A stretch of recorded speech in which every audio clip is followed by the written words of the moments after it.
of the NASCAR race for the championship.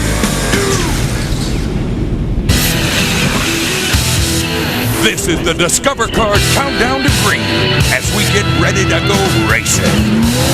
It's just past high noon in the wild, wild west. Time for a showdown between two Winston Cup veterans. And this duel in the desert could decide the Winston Cup Championship, capping a season of excitement where we have seen the stars of the sport shine like the Arizona sun.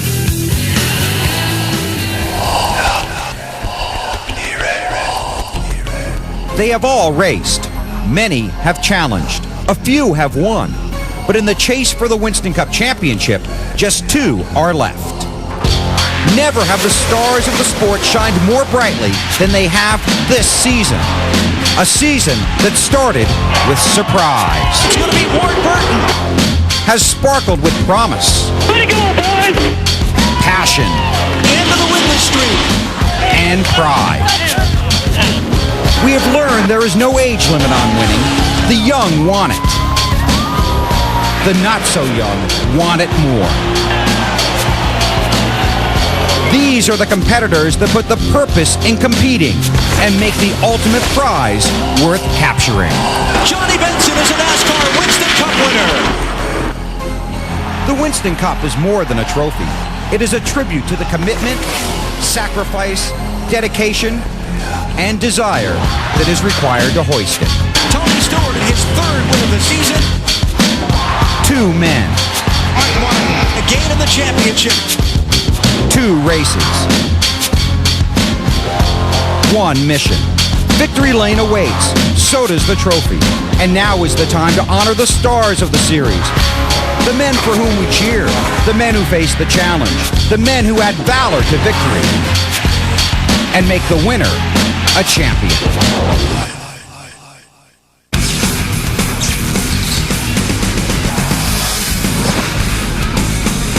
NBC Sports welcomes you to Phoenix as Home Depot presents the NASCAR Winston Cup Series. A warm, sunny, breezy day in the desert, temperature climbing to 76 degrees. And things should really heat up later this afternoon on the track. Hi everybody, welcome to Phoenix. I'm Bill Weber. 2 races to go, and the math right now is very easy. If Tony Stewart leaves here with a 185-point lead in the championship standings, he is the new Winston Cup champion. He currently has a 112-point edge over Mark Martin. If Stewart gains 73 points on Martin today, Tony takes the title. Right now, Stewart is standing by with Matt Yocum. And Bill, the scenario is very simple. The challenge big to clinch the title today. Stewart has to win with Mark Martin finishing 26th or worse. You start 16th on the grid. How is that race car today? Well, I think it'll be better than it was yesterday. Our crew chief, Greg Zipadelli, thought the Home Depot Pontiac was pretty good yesterday, but I felt like we needed to be better. So we just kept working on it and, sat down after happy hour was over and discussed some changes. So, we're pretty aggressive today on our changes. So I think it's going to make it a lot better. Now, your fans would love to see you clinch today. A lot of your heroes like A.J. Foyt would love to see you clinch today. But looking at Phoenix and Homestead combined, you've won 3 times. Which track do you have more confidence? To be honest, you would think I'd be more confident here. I mean, I've won in the Winston Cup car, a midget, and a Silver Crown car here, and I've run second in Indy cars and Super Modifieds. But the way we've run at Homestead the last 3 years, I mean, we've just been really, really good there. So, if these changes work out good today, I think we'll have a great day here today. But if not, I'm looking forward to an extremely good weekend next weekend for sure. Well, he's trying to downplay the championship. I mean, he may have to talk about it, Bill, day's end, if his past history comes back here at Phoenix. Absolutely, Matt. Now, Mark Martin left Rockingham 87 behind Stewart in the championship standings, but in post-race inspection, his left front spring was found to be illegal. Martin was fined 25 driver points, Jack Roush 25 owner points, and crew chief Ben Leslie $5,000 because the left front spring did not have the minimum requirement of 4.5 coils. It was approximately 1/8 of a coil short. That's the area we have taped on this similar but not identical spring, approximately 1 inch in length. The 25-point penalty dropped Mark 112 behind Stewart. Roush Racing has 10 days to appeal. They have hinted about legal action. Jack Roush declined an NBC invitation to discuss the penalty. But in the garage on Friday, crew chief Ben Leslie told me he was shocked when NASCAR said the spring was illegal. It was purchased from an authorized vendor and bought from an approved manufacturer that the team has used many times in the past. You check the first 15, 20, 50 of their product, and then, if everything checks out without any type of glitches, you just assume that everything is okay. They had a defect in their line, and a run of springs come off that ended up being short. Unfortunately, we ended up getting 2 of them. One of them got in the car, and the biggest thing is it was just an oversight. The responsibility still falls back on our shoulders. We should check everything that we put in the car. Fans might think, since you're running for a championship, you're obviously looking for everything that will give you an advantage, and this might be determined in that thing. Well, that would be true in one sense. The other side is NASCAR's been awful strict as far as taking points, so we're not going to risk anything to take points. For there to be any advantage whatsoever, it would have to be 6 or 8 inches short. It'd have to be a half a coil to 3/4 of a whole coil short to be any performance advantage. And even then, it's marginal, especially at a place like Rockingham. And for NASCAR, the competitors and the fans, that's the tough part. Interpreting the intent, then enforcing the rules. In this case, being consistent was more important than being compassionate. You must feel awful. Yeah, it's a huge disappointment. We was kind of hoping that they would look at it on an individual basis, seeing how it was kind of a manufacturer's defect. It wasn't a performance advantage or a manipulation of the spring to gain a performance advantage. But it's another thing if you're trying to just be as conservative as possible, and you miss something, and you get an infraction imposed on you. And now for Mark Martin's side of things. Mark, we just heard from your crew chief, Ben Leslie, and obviously this has been very devastating for your guys. Can you bring them back from this, Mark? Well, I really don't know. We're pretty far back, but we've experienced a series of bad races. It's always possible. I know one thing. I've given it everything that I had this year, and will never stop doing that as long as I race. And I can't do any more than that. The 25 points will hurt. Can you still win this championship, Mark, with 2 races left? It's my contention that if we're lucky enough to win this thing, or lucky enough to get within 25, that we'll win it. I think that we need to be, very fortunate to be realistic about it. And so, maybe this is the last 2 weeks, or the weeks for the Viagra Taurus, and maybe it's not someone else's 2 weeks. Well, there's no better time to recover than Phoenix. He is excellent here in his last 10 races, Bill. 6 times he's finished first or second. Thank you, Marty. In 1990, Mark Martin and Roush Racing were fined 46 points for an unapproved carburetor spacer plate. Mark finished second in the championship standings that year to Dale Earnhardt by 26 points. In 1999, Greg Biffle and Roush Racing were fined 120 points for an unapproved manifold in the Craftsman Truck Series. Biffle finished second that season in the standings by 8 points.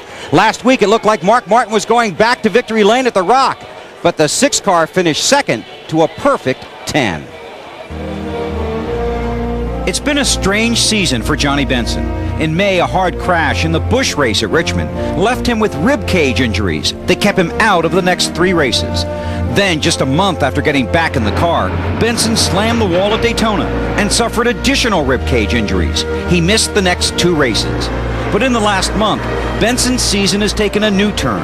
At Martinsville, he battled his way through the field and nearly chased down Kurt Busch for the victory. Then last Sunday, he came to Rockingham, still looking for his first Winston Cup win. One final charge off the last corner. Johnny Benson is a NASCAR Winston Cup winner. Johnny Benson in his 226th Winston Cup start. Victory number 1. First thing he just thought was, finally.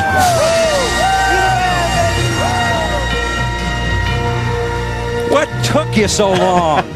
Man, I kind of hoping they don't ask me how long it's going to take for the second one. That first one took forever, but I'm real happy. I mean, Valvoline guys obviously extremely happy. All the pit crew, just everybody done a fabulous job. It will always say Johnny Benson, Winston Cup winner now whenever they refer to him. Well, I mean, that's pretty cool, but it's a team that did it, not just me. I mean, it's a Valvoline team that won that race, not Johnny Benson. So it's just a cool deal. Like I say, I mean, I understand how everybody feels about it. I hated it took as long as it did. Maybe the second one won't come near as long. Have you thought back to the days at Bahar? You brought that up last week, the days at Roush, and finally your days now? Well, we've been so close so many times, with Bahari, with Roush Racing, of course, even with the 10 team here at Valvoline. And it's just so hard. I mean, it's so competitive, and we always felt that we could win the race, and finally we've been able to put it all together and hopefully get a couple more. Can you get one today? We sure hope so. I mean, we were decent in happy hour, not quite as good as what you want to be. Of course, James Ince, man, I'll tell you what, he's so good at not guessing by any means, but making changes before the race. And last week was a great example. 38th quick on the sheet, takes and changes everything. And he says, I think it'll be okay. And I told him I'll let him know, and it was good. So the changes are made today. Who knows? We might be there at the end. All right, well, congratulations. They're starting driver introductions. You head over there. Good luck today. All right, thank you. Johnny Benson coming off the win last week at Rockingham. Still ahead as the countdown continues live from Phoenix. We'll have plenty of stuff, including Dave discovering garage reaction to the Mark Martin penalty. And next, the Golden Benny is awarded, but will the winner accept?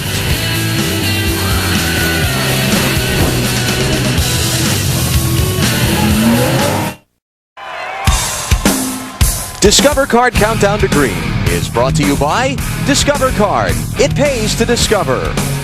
By NASCAR Thunder 2003 from EA Sports. If it's in the game, it's in the game. And by Wendy's Mozzarella Chicken Supreme. It's chicken on a higher level. Kurt Busch won back-to-back races. Then last week, his crew chief, Jimmy Fenning, was presented with the Golden Benny. Only Jimmy didn't accept. It seems some of the superstitious guys back in the Winston Cup garage area believe the Golden Benny might be cursed. Well, last week, Busch had a good finish, third, climbed to fifth in the points. So has the curse been broken? Let's find out.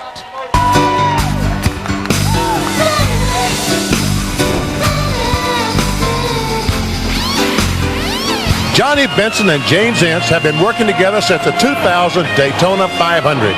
During Speed Weeks that year, Johnny was driving an unsponsored white car. Then on the morning of the Daytona 500, the team finally got financial support from Lycos. Still, few people expected much from the 10 car, but the James-Johnny combination put the team in contention to win, and they were actually leading until Dale Jarrett passed Johnny with 4 laps to go. Since that 12th place finish at Daytona, they have come close to winning several times, including a second place finish 2 weeks ago at Martinsville. Then, last week, after 98 NASCAR Winter Cup races together, James and Johnny finally got to victory lane. And for that, the 10 team gets this week's Golden Benny. Bill, I got a problem. What's going on, Benny? I mean, here it's about 12:15, isn't it? I told James Ince he was going to get the Golden Benny to be here at 12:10. I don't see anybody. Well, there's not a soul here, Bill. I mean, you think there really is a curse involved? These guys don't want the trophy? What do you think it means, Benny? That could be the case. I don't know. I told these guys plainly to be here, and there's no one here. Hey, look behind you. Hey, guys, come here. Hey, guys, come here. Here's the Golden Benny. Come here. Here. Guys, come on, here. Uh-oh. Wow. We got a problem, Bill. You better hang on to that. I'll tell you fans something. If he puts that in his car, I'm finding a different way back to the hotel. At mid-season, NASCAR decided to start handing out point penalties for violations found in inspection. It seems monetary fines didn't do much to slow the trend of bending the rules to make your car just a little bit better. Well, some strange things have happened since then. Mark Martin's 25-point penalty from last week has a lot of guys in the garage area thinking this weekend, but not necessarily talking. Today, Dave discovers that the race doesn't always finish with a checkered flag. No, Bill, it actually finishes right here in technical inspection about 3 hours after the event. This is where Mark Martin's car failed, and when it did, NASCAR handed out a penalty that evoked comments like these from the competitors. When you are in a battle for a point championship that could mean millions of dollars and certainly the opportunity to win a Winston Cup, you definitely have to make sure that the way that we enforce the rules is consistent. I feel for them. They probably felt like they had to do something. I feel for Jack and Mark. I'm sure they feel like it's an electric chair for a parking ticket, and a lot of people would probably agree with that. I don't really have an opinion. I just know it's a really difficult situation. I would have, lobbied for them to double the fine set a new record for the fine, but let the guys, the guys on that team work extremely hard. Leave the points like it is. Let's have a points race these next 2 races.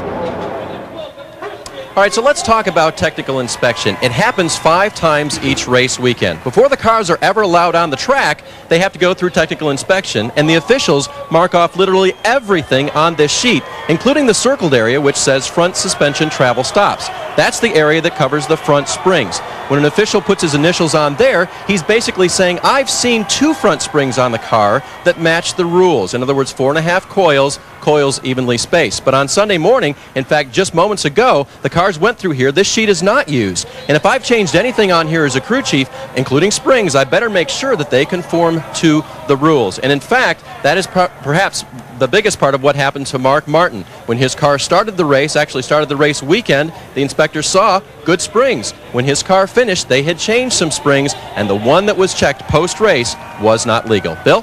Thanks, Dave. Great explanation on that. Election day is come and gone, but we want you to vote again. Log on to NBCSports.com and let us know how you feel about Springgate. We'll have the poll results later on. Still ahead, Wally, fresh from a top 10 finish yesterday, takes us for a lap around the track. And we'll talk to the underclassmen that have been overachievers in 2002.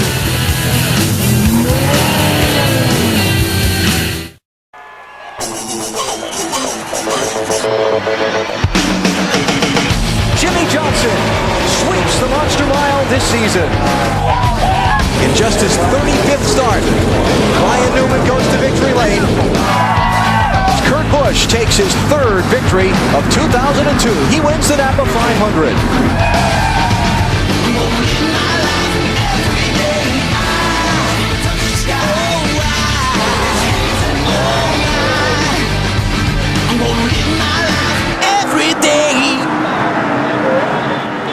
Jimmy Johnson, Ryan Newman, and Kurt Busch have combined for 7 wins this season. Johnson is 3rd in points, Newman is 4th, and Kurt Busch has climbed to 5th. Johnson is 27 years old, Newman is 25, Busch is 24. They have certainly emerged as stars this season. Can one of the kids on the grid win today? Let's find out. Here's Marty. And Bill, people may be counting Ryan Newman out in terms of the race for the championship, but he and his team are not. But to be back in the game, Ryan, you've got to win today. Can you do that? We're just going to try. That's all we can do. The All-Tel Ford's running pretty good. Happy Hour's pretty good, and the qualifying was great. So, great weekend so far. We'll see how things go. There you go. At least he starts in the right spot for the 6th time this year. He'll lead the field to the green flag. Matt? Marty, Jimmy Johnson, 3rd in points, 107 markers out of 2nd, which equates to about $390,000 at season's end. So you haven't won since Dover. You're racing more for a win or for points? Really, the way everything's been going and who we're all racing for points, you're going to have to race for wins. I mean, Mark finished 2nd last week. Tony's been running strong. We got Ryan, who's been running awesome all the times, right behind us in points. So we got a couple things on the line. We want to stay in the top 2 or 3, and you still want to win the championship, but it's going to be hard to do that. But stay in the top 2 or 3 in overall points, win some races. Try to stay ahead of Ryan and the rookie, or catch him in the rookie of their points, and finish ahead of him in points. So set the win record. Yeah, there's all kinds of neat things that are on the line that we want to try to set the mark on, finish higher than what Tony did in his rookie season. But it all starts with running well, and I screwed us up in qualifying, and we're gonna have to fight back today. But we'll be good. I want to say hi to my parents at home, and my little brother busted his leg and playing some football, so I hope they're all doing good at home. He starts all the way back in 37. Twice this year he's done that. Both times he netted a top 10 finish. Dave?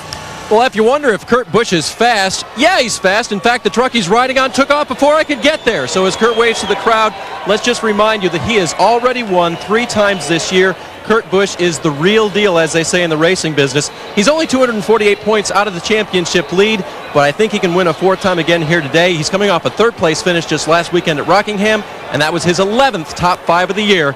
Kurt Busch definitely a contender here at Phoenix. Bill? Thanks, Dave. Greg Biffle won the Busch Series championship here yesterday. Congratulations to him. Wally Dallenbach finished 9th in the race after starting 28th, despite being pestered all day on the radio by Michael Waltrip and Benny Parsons. Now that deserves a cowtail. How did Wally manage to find his way around this unique 1-mile track? Well, let's find out and take a ride in his No Boundaries Ford.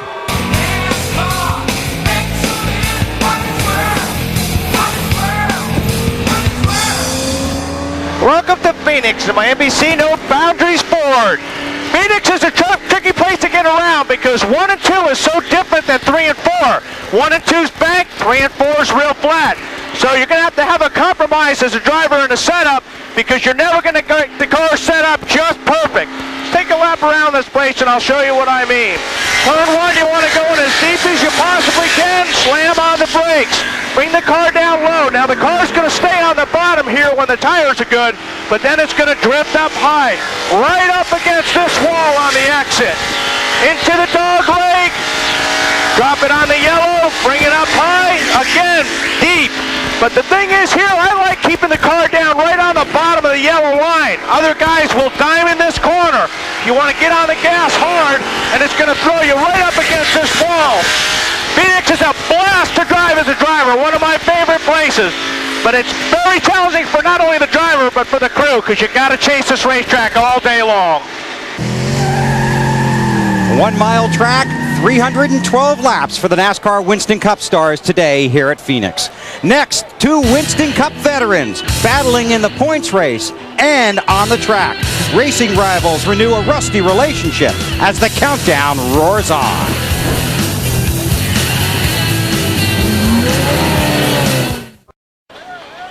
Matt Kenseth is 8 in points. He starts 28th today. Dale Jarrett is hanging on to 9th in points. He starts next to Kenseth in 27th. Ricky Rudd is 10th in the point standings. He rolls off 24th here this afternoon.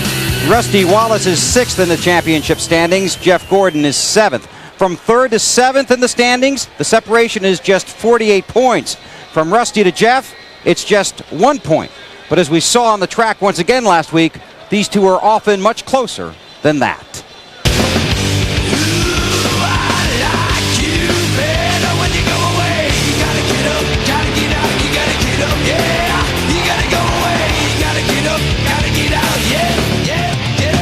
Jeff Gordon and Rusty Wallace got into it a second ago. Jeff has been doing everything he can to try to get around Rusty. Giving no courtesy to anybody out here, and every time I try to pass him, he runs into me. NASCAR Race Control just calling out to the spotters of both cars to settle down. Think he gave him a little bumper there? Yes, he did. You gotta go away. Well, the one that really caught my attention from my spot on pit lane was when I saw Rusty pushing Jeff all the way down the front straightaway. What was going on between you two? I think it's just, me wanting to get a position and Rusty, wanting to try to get his lap back from the leaders if the caution came out. So, we're pretty good at putting that stuff behind us. Me and Rusty have had our little run-ins before, and we talk and laugh about it later. We're fierce competitors, and, we like to win, and I don't know if we like to get beat by one another very much either, but I told him the other day, I said, yeah, we weren't real happy with one another. I said, but you got to admit, that was a heck of a save I made going into one. It was really good, and he finished a very competitive 5th. Marty's with a guy who finished 27th. Indeed, Dave. Now for the other half of the story, Rusty, how do you, a veteran like yourself, handle a situation like you had with Jeff Gordon last week? Man, you just do it, him and I have had our run-ins a lot, and I guess that Bristol thing's still stuck in my brain, and it just upset me a little bit, but I was kind of down on my luck last week. The Hot Rod wasn't running near as good as I wanted to. When he came by me, he got in my door pretty hard, knocked me sideways. I said, no, we don't do that, and I rammed him back. So then later on, he rammed me again, and this time I said, okay, I'm going to put a finishing touches on this deal. It's because I was getting pretty mad, and so I gave him a pretty good slide. He did a good job. He saved it, so he's cool. We had no problem with it. I don't take no crap from nobody, and he doesn't either, and so as long as we keep this up, nobody's going to win, but we're over it right now. They do want to win. Rusty has not won in 60 races, but you know what, Bill? In 1998, he came here in the midst of a 58-race winless streak and won. That's right. That was some pretty good stuff right there, wasn't it? Now, if you think that's something on the track, here are 2 other racing veterans that have been going at it for 2 years and are ready to go at it once again.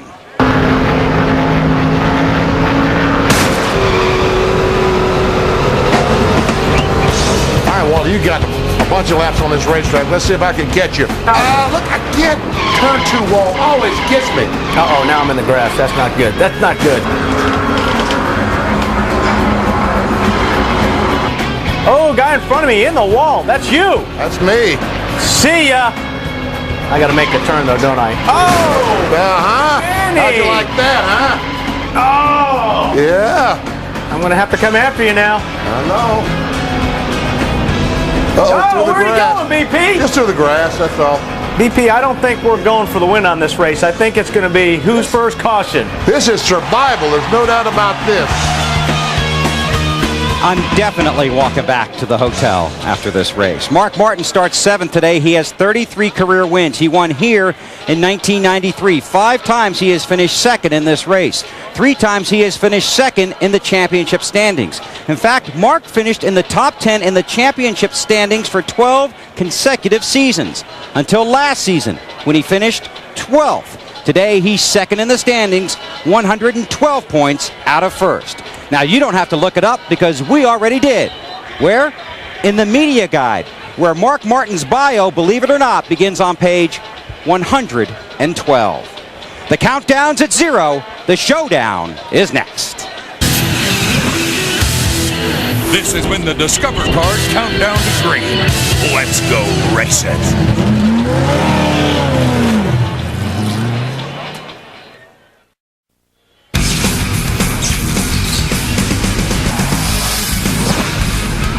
NBC Sports is live in Arizona as Home Depot presents NASCAR Winston Cup Racing from Phoenix. Tony Stewart leads the championship standings by 112 points. Today, he continues to chase the championship while many other drivers are trying to race their way to victory lane. Matt? Bill, in 2002, America has been introduced to rookie winners Johnson, Newman, and McMurray. One name you might not be familiar with is Scott Wimmer, but that could change by day's end. Wimmer scored his 3rd Busch career win Saturday. He was 3rd quick in Winston Cup final practice. He starts 19th today. He could have a shot. Marty. Matt, one of the big announcements this week was that Jimmy Spencer would not be back in this 41 car next year as the driver. But he told me a few moments ago he was surprised by the announcement and that he has 1 year left on his contract with Ganassi. And, quote, I've got a lot of things to work out next week with Chip. Dave? Marty, no wins for Junior on a flat track this year, and no wins ever here at Phoenix in Busch or Winston Cup competition. Is he a threat today? Yes, he qualified 3rd. The team found something, and he will be near the front of the pack at the end today. Bill? This is the 15th Winston Cup race in Phoenix. The deepest in the field any winner has started, 29th. Bobby Labonte is among the guys hoping to change that today. Getting ready for 312 miles on the 1 mile track at Phoenix. You're watching NASCAR on NBC.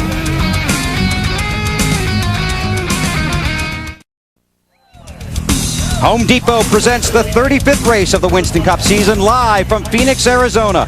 2 races remain. The season concludes next Sunday just south of Miami. 7 drivers are still mathematically eligible for the Winston Cup Championship.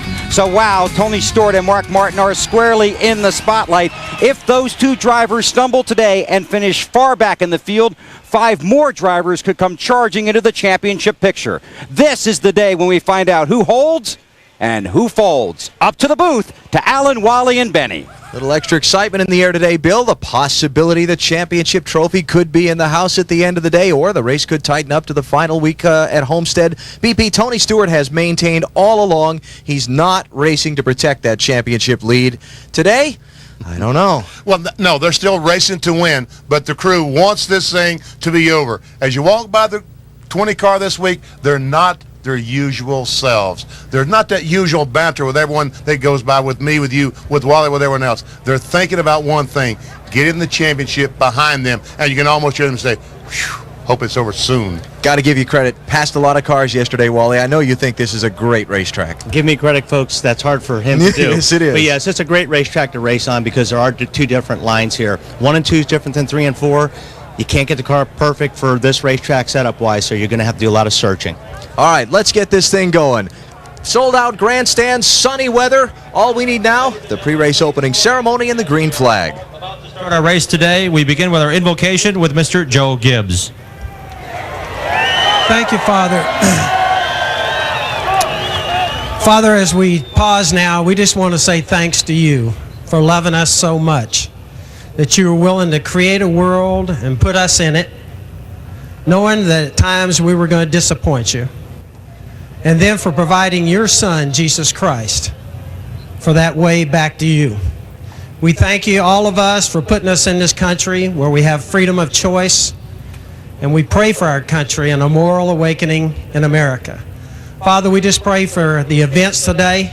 We pray that they'll be safe and protect us on our way home, and we just say thanks to you. In that precious name we pray. Amen.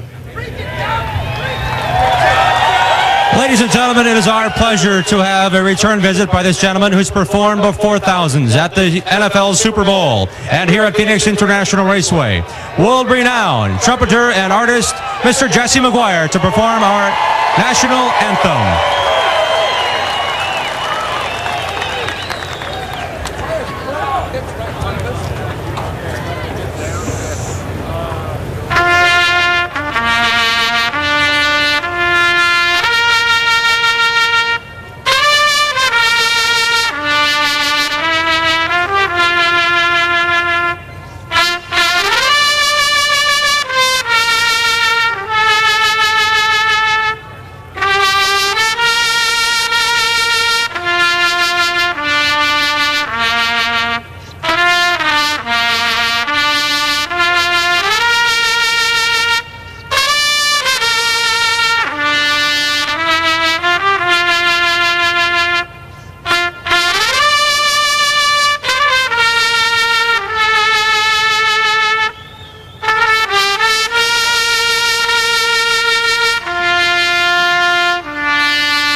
Tomorrow's headlines read, will Mark Martin close the gap, or can Tony Stewart outdistance the field and take the title today? The green flag is next from Phoenix.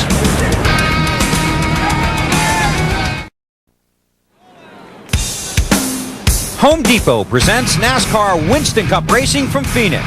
Brought to you by The Home Depot, NASCAR's home improvement warehouse. By Ford, no boundaries. By Rocky Mountain Cold Coors Light, cold down easy. And by Autotrader.com. Sell your car fast on the ultimate automotive classified site. NASCAR on NBC live in the Valley of the Sun at Phoenix International Raceway, where the 43 starters in today's Checker Auto Parts 500 are rolling out onto this mile track.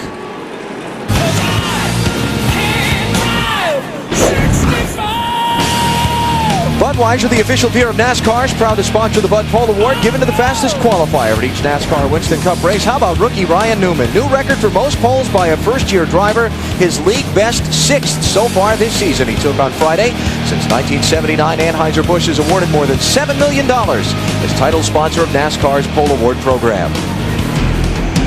Now the Walmart starting grid for today's race. Alongside Newman on the front row, John Andretti, best qualifying effort of the season, the 99 pole winner here at Phoenix.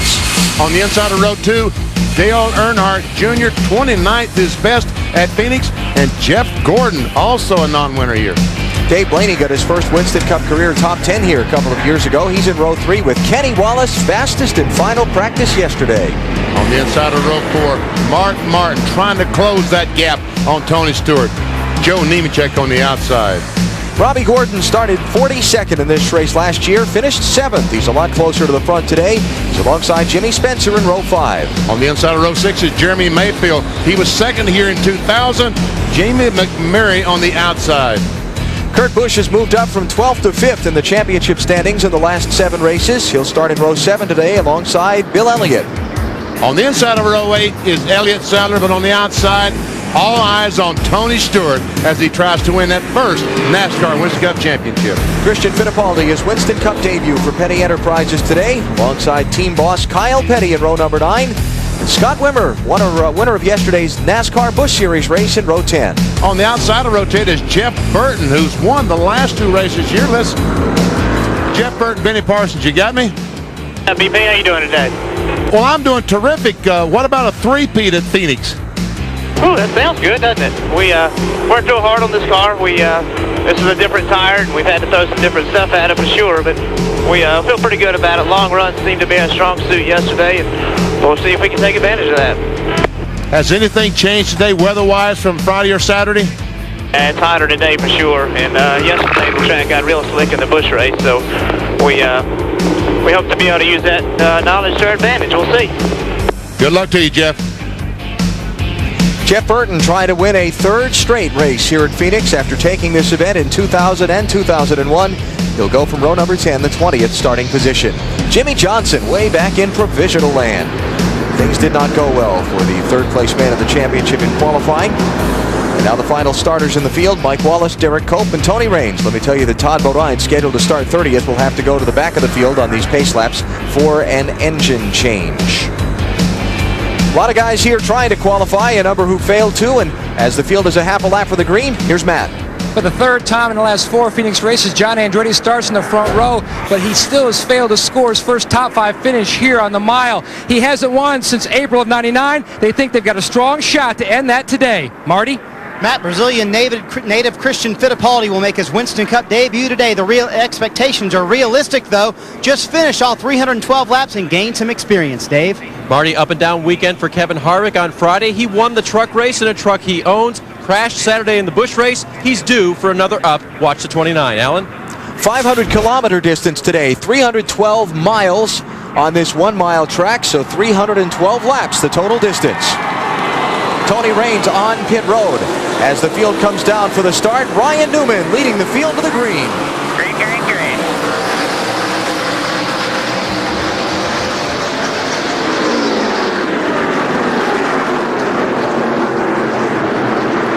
Real slick. Yesterday, the Busch race, very slick the first few laps. This racetrack yesterday started out slippery, BP, and got worse. Even worse, huh? Ryan Newman able to get in turn 3 in front of the competition. Joe Nemechek hung on the outside. Newman leads lap 1. Andretti 2nd, Earnhardt Jr. 3rd, Jeff Gordon 4th, Kenny Wallace 5th. Story from pit road on the Tony Raines car being there when the race went green. Dave, what's up there? Well, NASCAR thought they saw something leaking on the car. It turns out it might have just been a water bottle or something leaking out of the car. He's okay. He's okay, but he's going to get lapped here real quick. He came out. Did he go lap down already? Not yet. No, he's just about. 2nd place, Dale Earnhardt Jr. inside of John Andretti.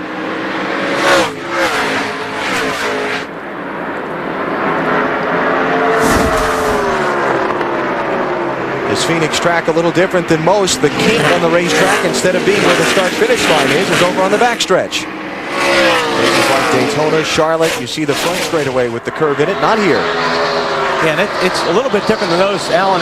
This is like a dog leg. It's really a lot sharper than those other places you mentioned. Now here's Jeff Gordon to the outside of John Andretti to try and take 3rd spot away.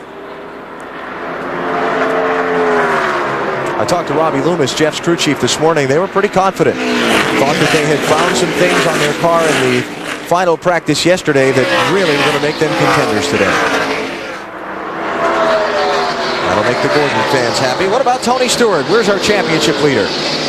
Well, there's Jeff Burton. We talked to on the radio on the 99 car on the inside of Tony Stewart as they go down in turn 1. That's a battle for the 16th position. Tony started in 16th, so he hasn't gained, he hasn't lost yet from where he took the green. Well, he Elliott Sadler there we were on board with, sliding inside of Jamie McMurray. And this is what's so great about this racetrack, especially down in 3 and 4. You can go in there side by side. Usually the guy on the outside can drive the car in a little bit deeper, but the guy on the inside has less distance to go. So it's really a lot of fun racing side by side through there.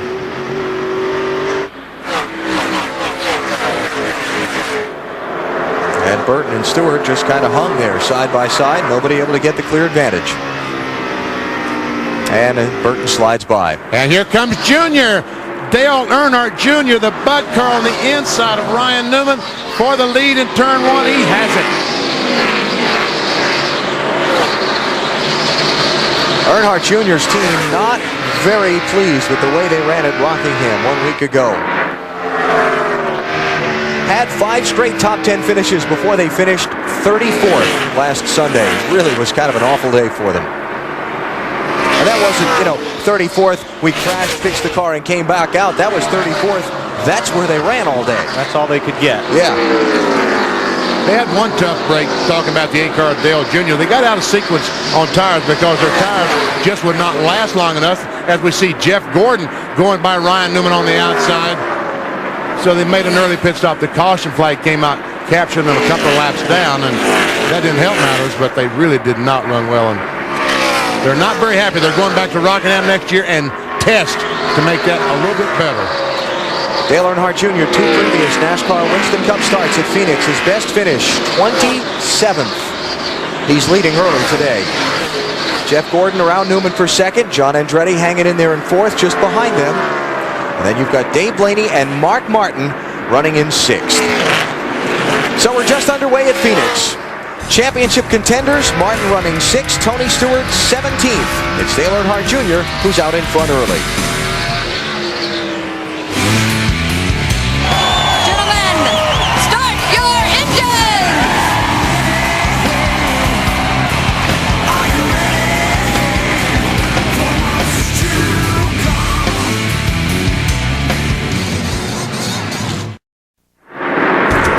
Check the Wendy's race menu. Next weekend, the final weekend of on-track action in the NASCAR season. NBC Live in Homestead, Florida.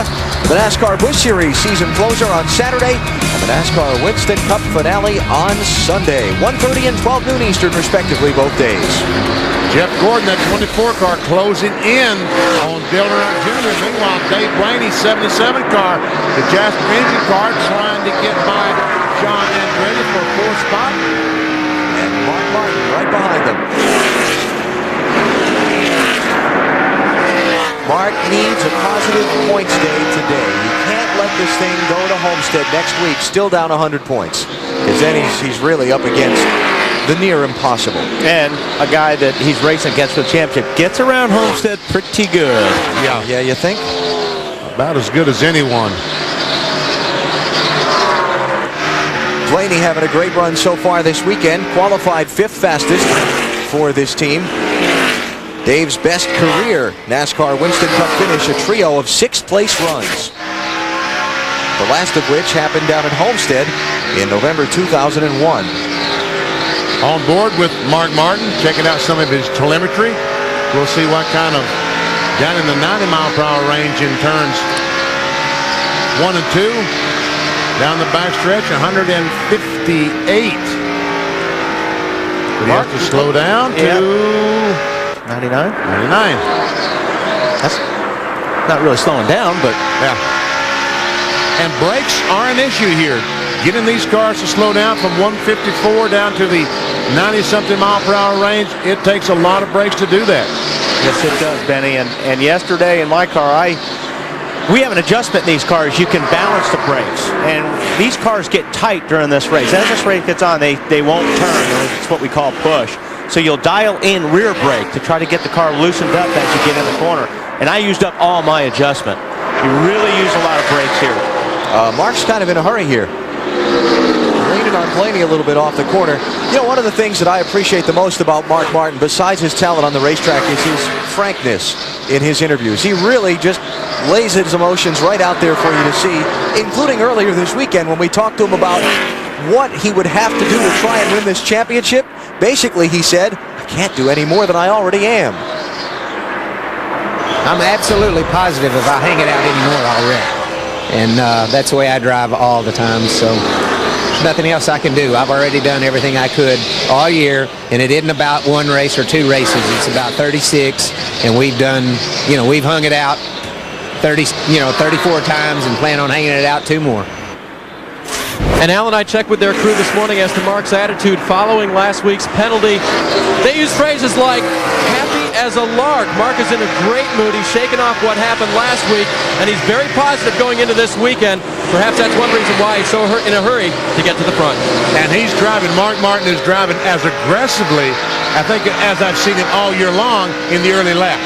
Yeah, the motor had a little, like his tires broke traction there, trying to get under Andretti. If he wouldn't have got off the gas, he would have hit Andretti. That's why he had to get off the gas there. And you would know from your experiences yesterday here. Hey, don't laugh. We were proud of you yesterday. You went to 37th and came back up and finished in the top 10 in a 200-lap race. It was fun. And you don't have time to be polite sometimes. Yeah. Well, we didn't accuse you of being polite. That's true. Mark Martin has position on Andretti. But it's hard. See how that outside car gets to get in deeper. Now, the inside car may get a little bit of advantage off the 4, but then the outside car is faster down the straightaway normally. NASCAR Winston Cup Manufacturers Championship. Ford has clinched it. They did it in Atlanta a couple of weeks ago when Kurt Busch took the victory. This is a great racetrack to race on. I don't want to tear these tires up. He don't want to tear these tires up. Is not what he said. He's trying to take it easy on his tires because they realize if this goes green until the first stop in about 50, 60 laps, these tires are going to be used up as long as they continue to race this way side by side. Again, this is for 4th place. Mark Martin in the 6, trying to get by John Andretti in the 43. Oh! Man, he slid there. That was a big slide. Mark almost got into John there. So will that damage that right front tire sliding like that? A little bit, probably more the right rear. Dale Earnhardt Jr. is the leader. That race between Andretti and Martin about 6.5 seconds behind the Bud car. 26 of 312 laps complete here at Phoenix.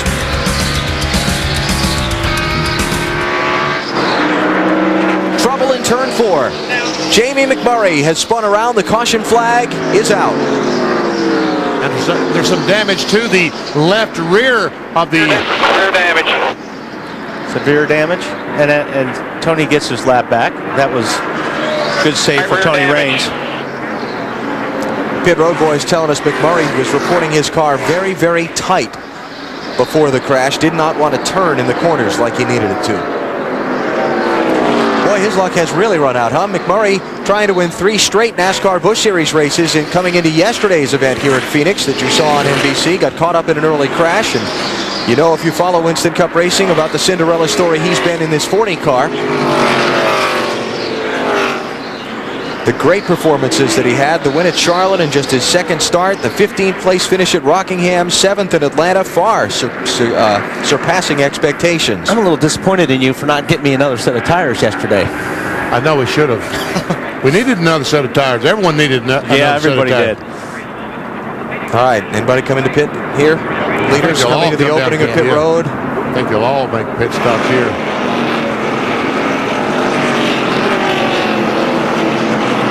Stops are going to come at lap number 28. Dave? Mark Martin radioed in, oh, we have to pit, don't we? His car was so good. Slight change up on the air pressure in the right rear, 1/2 pound to keep up with the racetrack today. Bill? Dale Earnhardt Jr. on pit road. No major changes for this car. Just 4 tires and fuel, but also concerned about the guys that might just take 2. Tony Stewart says his car is tight in the center, wants some help there. Air pressure adjustment in the right front tire for Stewart, then Ford more than the 2 left sides and fuel. Marty. Jeff Gordon is running 2nd. He said his car is loose. They think that's good. 4 tires down, 1 round on the track bar. Robbie Gordon wins the race off pit road. Actually, Ryan Newman. Let me check that. Yeah, I want to check that 31 car, Marty. He might have just gotten 2 tires. He's right on the corner of pit road, and I think I saw the jack coming back from the right side of the car, but I want to follow that up for sure. He was running 10th coming in, so it's not unheard of that he couldn't have gotten out 2nd. Look at the rip in Kenny Wallace's door there. That's not going to be very aerodynamic. No. But it will be cooler inside the cockpit. I wonder where he got that. Wonder if that had anything to do with The 40 car crashing, yes. Yeah. Kenny Wallace's car was very good in happy hour. Well, let's find out. We have pictures. 77 leaving. Kurt Busch and Kenny Wallace. Yep. Now the right front fender on Kurt Busch's car has got to have some pretty serious damage to it. Yep. I was part of one of those. I mean, the pits aren't really tight here. But the maneuvering can be tough. Everybody going at the same time. All right, look ahead from Ricky Rudd's car. Now he just came right down on top of Schrader. Hold your line. Low, low, low. Schrader didn't have anywhere to go on that one. So he's probably got some right front damage. McMurray's car, yeah, he's got some right front fender damage. Yes, McMurray's car was tight, I'm sure, but he got real loose when Schrader got down left rear. All right, the 31 car Robbie Gordon did get just right side tires. Bill sending that information up from pit road. And Ryan Newman, the leader now, also just got 2 right side tires.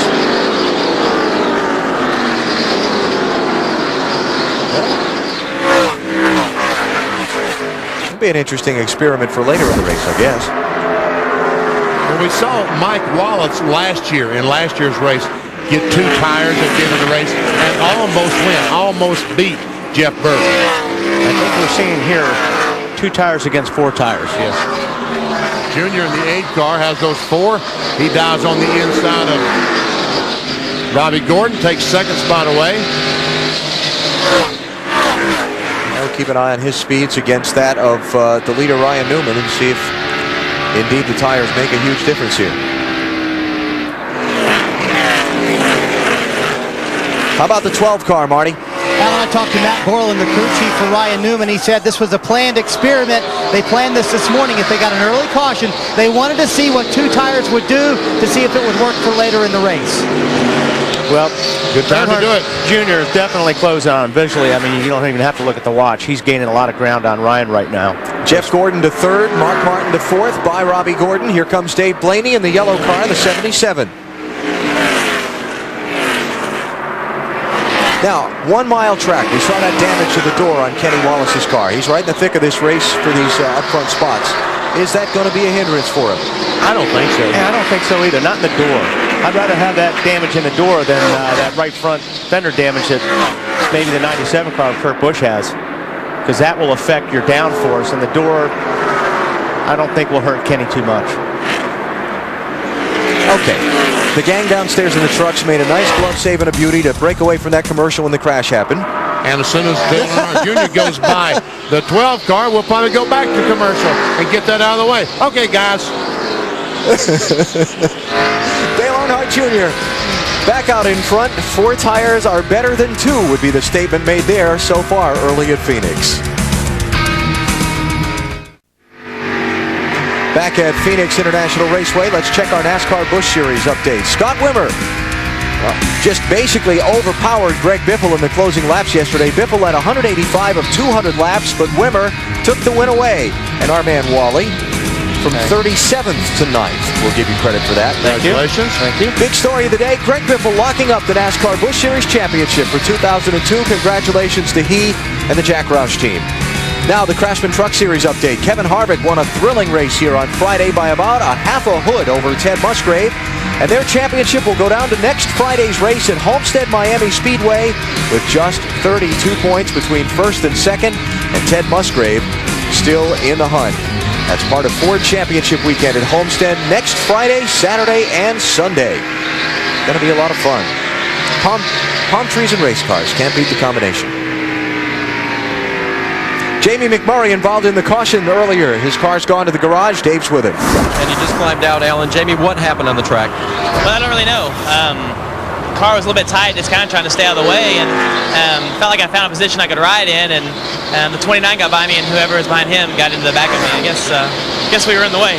But I don't know. Everybody talked about all the luck I was having, and apparently it ran out yesterday and today. We just, I don't know, wrong place at the wrong time. and the crew fixing it. Can you get back out?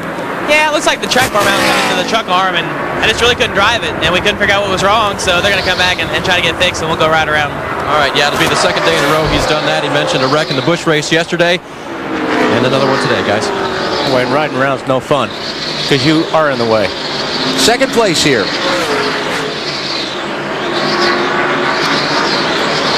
Pretty even Steven so far, Benny. Yes, it is. And don't forget that 12 car's just got right side tires on his pit stop. He's hanging pretty tough with those two rights, but I think Jeff Gordon eventually with the 4 fresh tires in the 24 will wear him out, wear him down and get by, but pretty interesting to watch. While we watch this for a second, let me also tell you Rusty Wallace just got right side tires, moved up from 24th to 11th on his pit stop. And Matt Kenseth just got right side tires and moved up from 21st to 10th. One of the big stories in these final 2 races will be the fight from 3rd to 7th in the NASCAR Winston Cup standings. 48 points separate those positions starting the day, and you saw how tight things are. This is one thing you got to be careful of here too, is when you got 2 cars running side by side, you run so much slower than the guys running single file, and you can see that Dave Blaney has made up a lot of ground on these 2 cars because they're running side by side, and it looks like Mark Martin is coming in pretty quick as well. And Junior's checked out.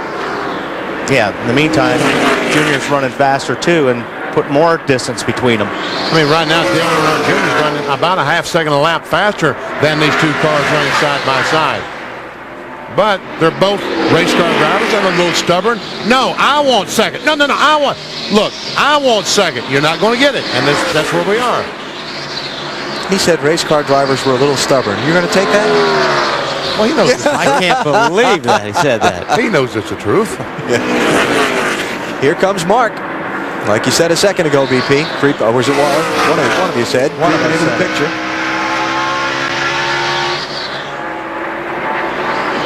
And still, for second place, they race on. Now, if Blaney could give somebody a push. Not like a push in the draft, but literally a push with the front bumper. That too. How about that? Blaney goes by Gordon to take over the 3rd spot. And the guy with 2 tires hung on. And Jeff Gordon has won at 19 of the 23 tracks on the NASCAR Winston Cup circuit presently. This is not one of them. So what's left to race for if you can't win the championship? How about another spot in the record book? Blaney by Ryan Newman for second. Only problem is he's 5.2 seconds behind the leader, Dale Earnhardt Jr. Once he finishes the pass. Oh, look, contact there between 24 and 12. Ryan said, okay, you want that bad, Jeff? Have at it. It's just a lot easier passing that way. But those 2 aren't done. No, Newman said, whoa, wait a minute. Can't do me like that. Tempers.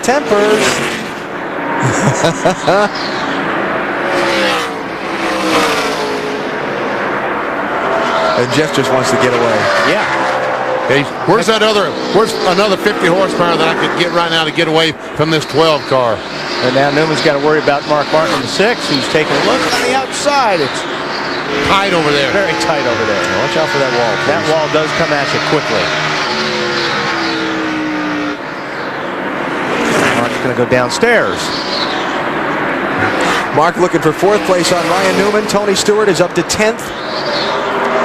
And Dale Earnhardt Jr. has extended his lead even farther. 5.5 seconds on 2nd place, Dave Blaney. 52 laps complete here at Phoenix on NBC. Home Depot presents NASCAR Winston Cup Racing from Phoenix. Brought to you by Enterprise Rent-A-Car. Call 1-800-RENT-A-CAR. Pick Enterprise. We'll pick you up. By UPS, official delivery company of NASCAR.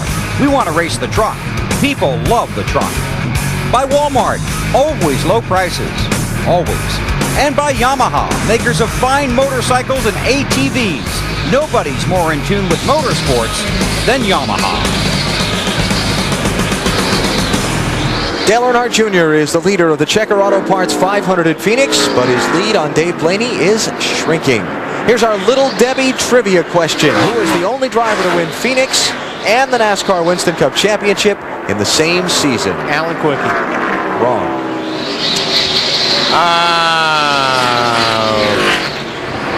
Rusty Wallace. Wrong. This was a great race, and as soon as I start telling the story, you'll remember. Dale Earnhardt, 1990. Mark Martin led coming into the race. Dale Earnhardt not only won the event, but he absolutely dominated. He led like the final 3/4 of the race, took the championship lead from Mark, then went on to Atlanta and locked up the title. Alan knows all the answers. I didn't remember that. Well, to borrow a line from someone who's very close to us, we looked that up so you don't have to. There you go. Kenny Wallace in the 23 car trying to run down Ryan Newman. This is a battle for the 5th position. And Matt Kenseth really creeping up. Remember, he took just the 2 tires on the pit stop, BP, but he's moving through the top 10. Well, this is kind of racetrack that you would think that Matt Kenseth would excel on. How about our championship leader, Tony Stewart? Where's he at? There he is. And there is 10th. Kurt Busch right behind him there. Remember, he had that little altercation on pit road that might have mashed up his right front fender a little bit. Elliott Sadler, let's mention, the report from pit road when he was, remember, he was involved in that contact too, knocked the front end alignment out a little bit on the 21 car. I don't see a whole lot of damage on that 97 car. I thought there'd be a lot more by the looks of the hit on pit lane. No, it looks pretty good. Tony Stewart goes by, takes another spot. That'll be 9th place for Tony.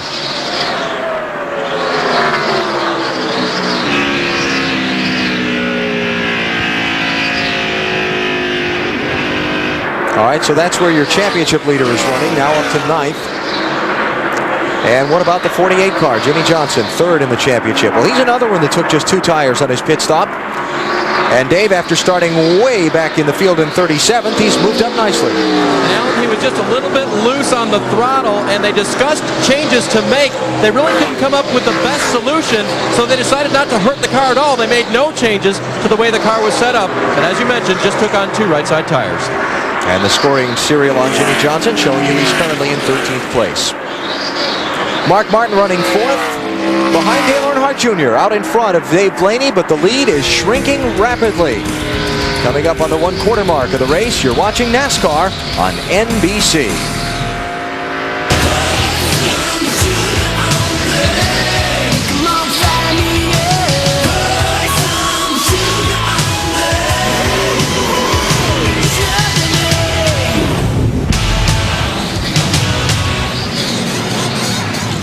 A sunny day here in Phoenix as Home Depot brings you the NASCAR Winston Cup Series from the Phoenix International Raceway. Spectacular day, breezy temperature about 75 degrees. And Dale Earnhardt Jr. out in front of this field after 72 laps. Outstanding run for Jr. One word about the car. Perfect. He's up front. Let's take you through the field. He's number 1 on the track, following him the 77 car of Dave Blaney. I asked the crew if Blaney had said anything. They said no. He's too busy driving the car. Blaney with a good race here so far. Got 4 tires, no changes on his first stop. Marty Snyder. Bill, this is one of only 4 tracks on the Winston Cup circuit Jeff Gordon has not won at. They tested here in an effort to win. Seems like it's paying off so far. Just a little bit loose for Gordon. He started 4th. Currently, he's 3rd. Dave? Marty, moments ago, we picked up this radio transmission from Mark Martin. Fifthly loose, Ben. Fifthly loose, fifthly loose. I'm struggling. That's why I need times.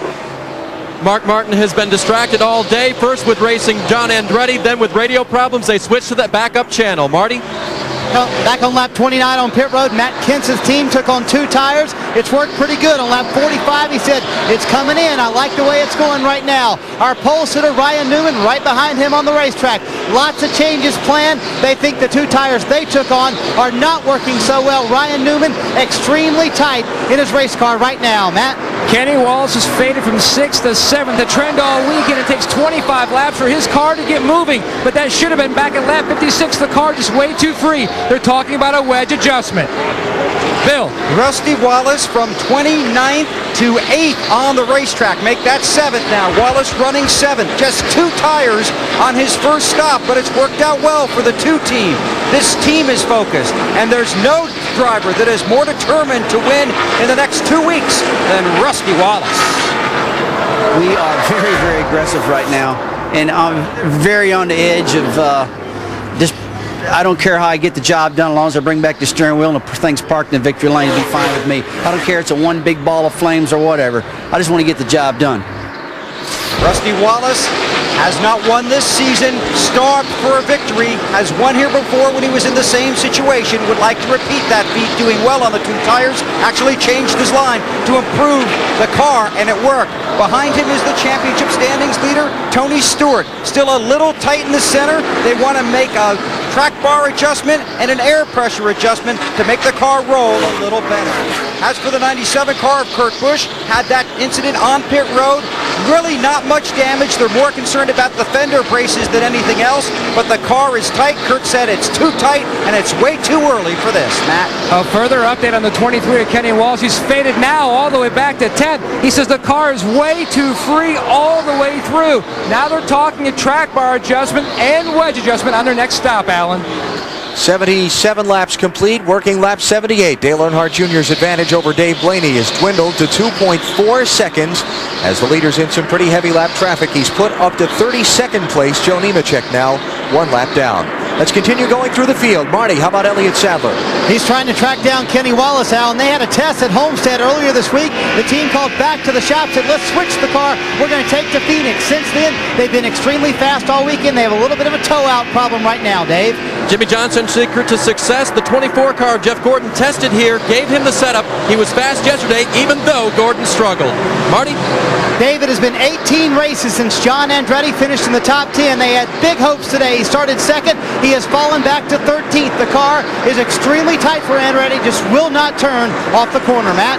The one Roush car still seeking their season's first win. Jeff Burton runs in 14, trying for the three-peat here at Phoenix. They've got a lot of work to do. The car, after the wedge adjustment back on lap 28, still not any better. They can't get their front end in the racetrack. Meanwhile, the 88 of Dale Jarrett, another former Phoenix winner, he was fighting tight on entry, tight in the middle. They made an adjustment back on lap 28, air pressure. It is getting better, but slowly. Dave? Kevin Harvick started 25th. He said his car was tight and needs forward bite. They made an air pressure adjustment to compensate for that on his last pit stop. Marty? Dave, Jimmy Spencer is a man fighting for a job. He's also fighting to keep Ken Schrader behind him on the racetrack. The car extremely tight for Spencer right now, and he's fighting that condition. Started 10th, he has fallen back to 17th. Ken Schrader having a pretty nice run. He also is a little bit tight. It's been 373 races since Schrader won. Boy, that would be a party if he could do it. And he goes past Jimmy Spencer. Dave? Michael Waltrip started 38th, Marty, and he's all the way up to 19th on the last stop. They made no changes. The car is pretty good, and he's been quiet on the radio ever since. Bill? Ricky Rudd with Raymond Fox calling the shots from on top of the pit box. Car just a little bit loose. 4 tires on his first stop. Rudd, with just 2 races left in this car, would like to get it back to victory lane. Dave, how about the 18 that just got by him? And the 18 is running very well. Bobby Labonte has Fatback McSwain giving information this weekend. His crew chief next year, and it's doing well so far for him. Alan? So there are the top 21 cars. Rest of the lead lap, there are a total of 30 of them. Scott Wimmer, Johnny Benson, Mike Wallace, Robbie Gordon. Then Jeremy Mayfield, Ward Burton, Steve Park, Todd Bodine, and Jason Leffler. Then you get back to leader Dale Earnhardt Jr. out in front after 83 laps, a quarter distance here in Phoenix. You're watching NASCAR on NBC.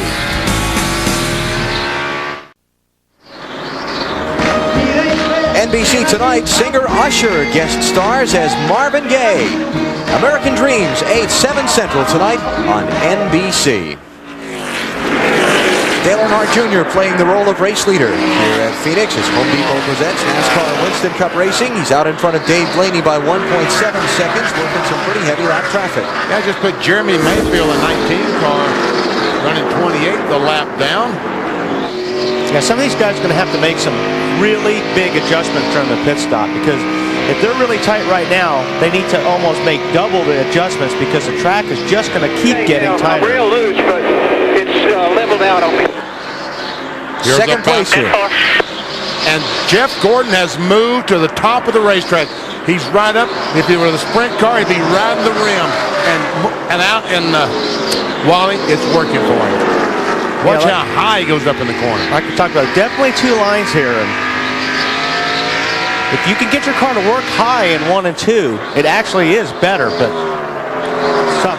yesterday, I looked everywhere. I was on the bottom, in the middle, high. You just got to keep searching the racetrack to see what your car likes. And Jeff Gordon now obviously found a groove that he likes, and his car's fast on, and that's the high groove. Problem is when the lap traffic is in the groove that your car likes the most. That becomes a problem. Todd Bodine also running that high lane in the Discover Card entry. Todd just been put a lap down by the leaders in 31st place. Marty, what about the 24? What are they saying in the pit area? Well, BP, one advantage of qualifying well is you get a great pit stall, and their pit stall for Jeff Gordon is down here in the middle of 1 and 2. So Robbie Loomis said, hey, why don't you try running that high line? Everybody else is. He went up there, and they picked up time. And that was Robbie Loomis' suggestion to do that. Working well for Jeff Gordon. Well, we didn't qualify very well yesterday, and what we did is I tried 3 different lines in 3 laps, and they looked at the watch, and then they told me, hey, whatever you did that lap, that's where you want to run. But Robbie being down in 1 and 2, he can see it for his own eyes.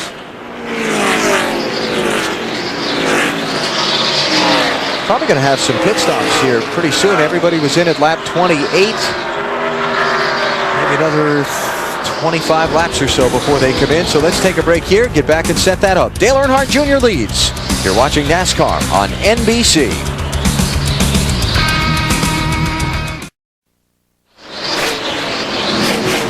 NASCAR on NBC moves to South Florida next weekend. It's Ford Championship weekend.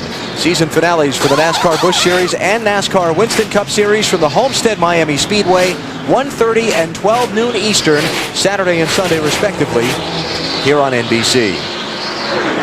Dale Earnhardt Jr. has led 88 of the 101 laps that have been run so far.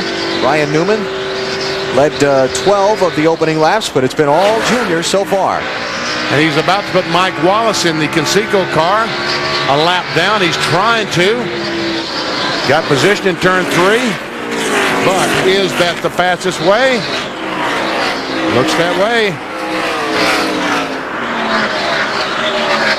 We talked about earlier about brakes being an issue here at the Phoenix International Raceway. On board the Texaco Havoline 28 car that Ricky Rudd drives, we've installed a camera that can show us just how warm these brakes can get. And that red that you see is the rotor turning red when he goes down the corner and applies those brakes. He's on the straightaway right now, but just a second, you'll see that thing get bright red right there. All that inside is the rotor turning cherry red. And you know, Mark Martin last week had a left front. This is a coil spring that they talked about that they found that was an 1/8 of an inch short in a coil, and he cost him 25 points. 25 driver points, 25 owner points.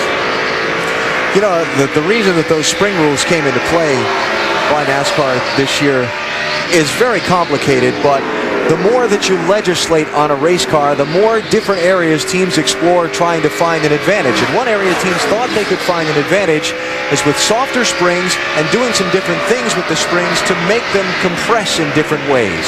Right. The lower you can get the car to run to the racetrack, the better the car's going to handle it. It almost creates like a vacuum in between the bottom of the car and the racetrack. So if you have a spring that's a little bit shorter, you get the car compressed, it's going to go through the corners faster.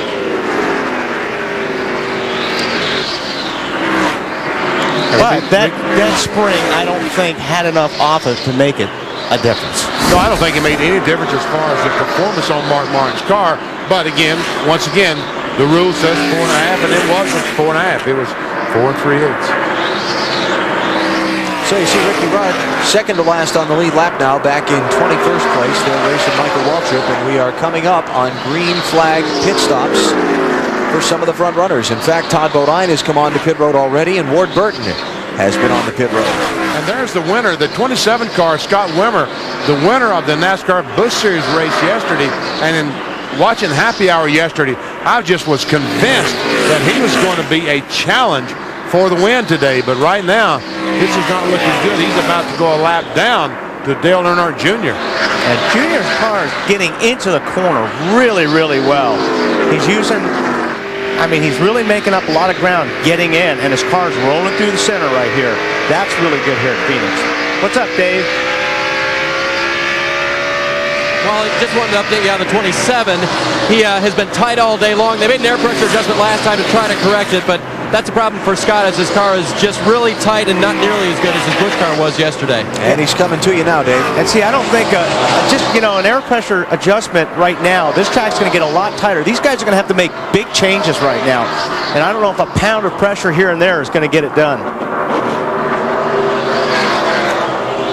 Dave? We'll see what they do this time. There goes the adjustment wrench. They're going to make a wedge adjustment in that car.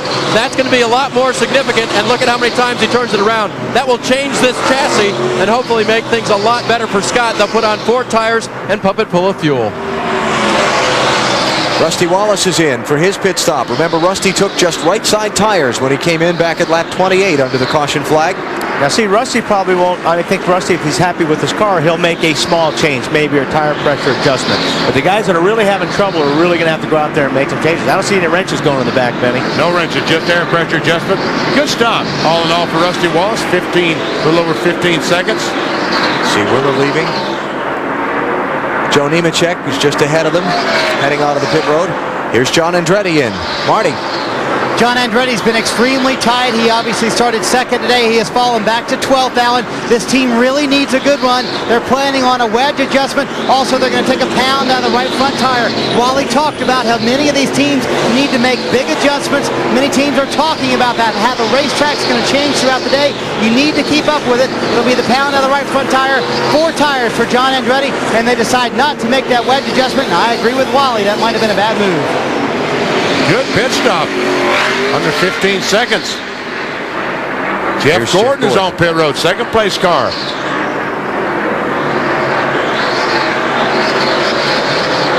Ryan Newman is also in for his pit stop. Marty, go ahead. Ryan Newman is tight. They do decide to make a lot of adjustments on that race car. Remember, he only took 2 tires last time. Pound into the right rear, pound out of the left rear. They also make a wedge adjustment for Newman, a little longer on the left rear. Behind him on pit road is Jeff Gordon, the man who was running second for most of that run. Starts loose, gets better the longer he runs. He said, I like what we've got, guys. They decided to put a pound in the right front for Jeff Gordon. They like that car a little bit loose. Dave? Marty, the 15 of Michael Waltrip is on pit road. They've already made a wedge adjustment to the left rear of that car. 4 tires and fuel for Michael. His car was just a little bit loose. See Dale Jarrett coming on to pit road as Michael leaves. Johnny Benson is also coming in. And you saw the right rear of Jeff Gordon's car outside the pit box. Well, obviously, NASCAR did not hold him. He had to drive around the 41 car of Jimmy Spencer to get there. And when you do that, when that happens, they do not penalize you for having a tire outside the box. You said the right rear, but you're allowed to have the right rear out. By driving around right, the other 3 tires have to be in the box, no, regardless. Kenny Wallace is in. Bobby Labonte's in. Wholesale pit stops here. Matt, how about Kenny Wallace? Kenny Wallace had dropped from 6th down to 14th. The car was free and neutral, and then it just went bad loose. They're going to adjust with air pressure, and you can see the wrench in the back window, Dave. Matt, Bobby Labonte was just a little bit loose. The crew made air pressure adjustments in every tire except the right front. Took a little air out, filled it full of fuel, and sent it back out. Still waiting on the leader, Dale Earnhardt Jr. He has not made an appearance on pit road yet, nor have Dave Blaney or Mark Martin or Matt Kenseth. Dave. The 48 car of Jimmy Johnson said, I'm moving to the bottom. I just can't get the top to work for me. They're going to make an adjustment this time and send him back out. 4 tires, a little bit close to the wall for Johnson. Yeah, I think the car fell off the jack, too, and they tried to put the left side up on that stop. Saw the car up, dropped back down, then went back up again. And I saw some guy trying to pull out a quarter panel on the car like it might have had some damage. Jeremy Mayfield in. You see the wrench going in there. Oh, 2 wrenches. There's a lot of adjustment there. Matt. A lot of work going on in Jeremy Mayfield's car. You can see both wrenches in the back window. Chris Stana making the adjustment on the left side. The gas man. Mayfield scored a second here. Long stop. Mayfield's best finish here, second. They're hoping for more today. Championship leaders on pit road. You see how the gas? Who's that? Was that the 20? 8. The 8 car is out. No. Wow, where's lap 117? He's on the backstretch. Just coming off turn 2. He's a long way from the pit opening. Wow. Man, oh man, that cannot be happening. Cannot be happening. Let's handle this. Come on around. That's the attitude. Let's handle it. Let's go. Dale Earnhardt Jr. runs out of gas leading. It's going to cost him so much time. That's a telltale sign. 0 RPM. Now watch him off route. You don't know how fast you're coming down pit lane, BP, when you don't have an RPM gauge to gauge as well. Marty? And he said he's out of gas. That's all he said is I'm out of gas. And obviously they're very upset here. And he's going to slowly come down pit road. Here he comes, and indeed, the car is not running for Dale Earnhardt Jr. Now the problem is they have to get it fired up. A lot of times these cars have a hard time starting once it's out of fuel. They will go and they'll spray ether. Actually, they spray some gas straight into the carburetor. That's how they do it. Spray it straight into the carburetor. It does refire for Junior. He was the leader. This is a terrible break. Dave? Mark Martin was going to pit a lap ago, but they saw Junior slowing, thought he might stop on the racetrack, causing a caution. He did not. Jack Roush pointed his finger, stay out one more lap. They did. Only a slight air pressure adjustment for Mark Martin, who said he needed forward bite and side bite in the car. Marty? Dave Blaney on pit road having a terrific run up front. It'll be 4 tires for Blaney. They're working on the left side, the left rear now. Full of fuel, a long time on the left front for Blaney. Matt Kenseth is the leader. He's not yet stopped. Here comes Kurt Busch, had moved up to second. Now he comes in. Marty? Kurt Busch is on pit road, coming down pit road right now to his team, having a nice run in the top 5. A 3-time winner this year. They'll go around to the right side for Kurt Busch, now around to the left side. A lot of these teams are fighting tight conditions on the racetrack right now. Just can't get their car to turn in the corner. And Kurt Busch will make a track bar adjustment on the backside, putting some track bar in, 4 tires for the 97 car. And now Matt Kenseth gives up the race lead, and he comes on to pit road. This will just about complete the cycle of stops. And you see that DeWalt $1 Million Challenge on the hood? The challenge was held here today, and the guy won $1 million, Marty. That's exactly right, BP. He said, I like what we have. It feels pretty good. They're just going to put 4 tires on and make no adjustments. They talked about putting a right front air pressure adjustment in. They decided against that. They think they have an excellent car. The last time you saw this car on the racetrack, it was in Victory Lane at Richmond. What's going on there? What's going on down there, Marty? He's hung up. He run out of gas. Not running? Running out of gas. Oh, wow. 30-second pit stop. Yeah, that's 15 seconds on the racetrack is about a half a lap. So after things have cycled out, the new leader of this race is going to be Jeff Gordon by 5.5 seconds on Mark Martin. Dale Earnhardt Jr. is going to be 13 seconds behind Gordon in 7th spot because they ran out of gas. I thought it was going to be worse than that. Yeah, I did too. I thought he might get a lap. Just past the 1/3 point of this race, Home Depot presents NASCAR Winston Cup Racing from Phoenix. We'll be back.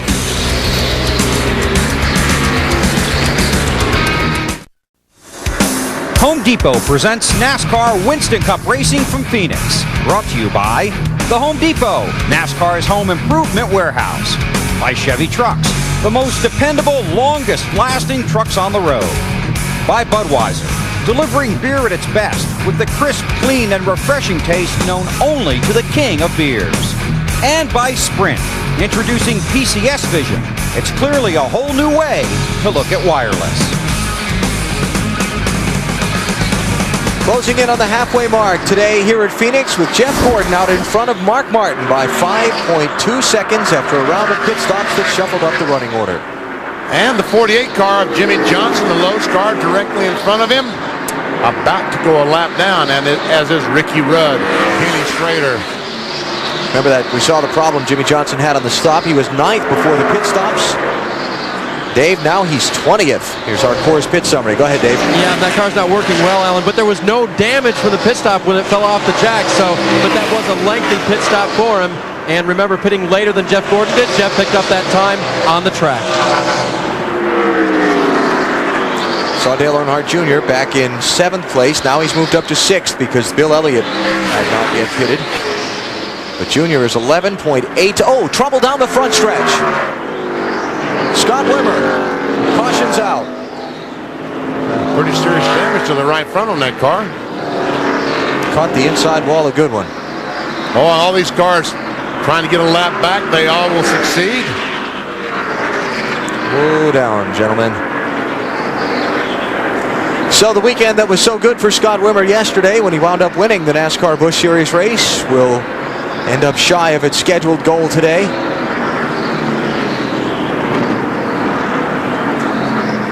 Tony Stewart has moved up to the 5th position. And this puts him right back in the ball game. As far as trying to win this race. Mark Martin running 2nd. That smoke coming off the 31 car? Was he around Wimmer on that deal? Well, why don't we see if we can find out? We'll look it up so you don't have to. Yeah. 31 car of Robbie Gordon was trying to go by Wimmer on the outside, made contact. Oh, look at Tony sneak through there. Oh, man. A lot of those guys snuck through.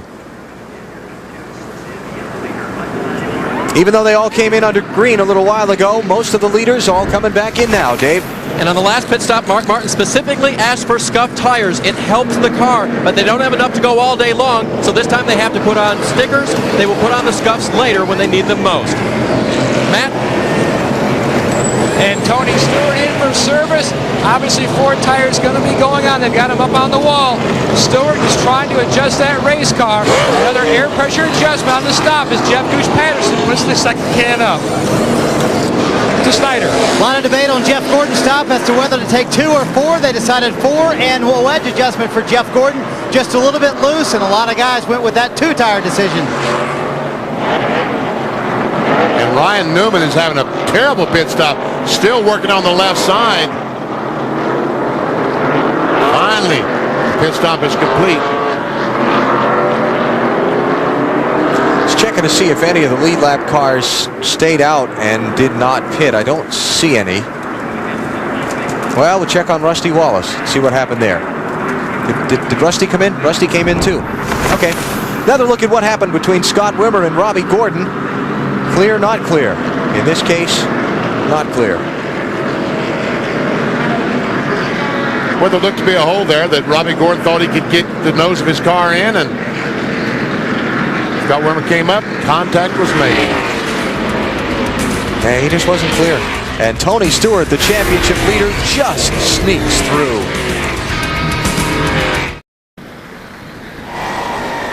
Oh my goodness, it's the big cruiser.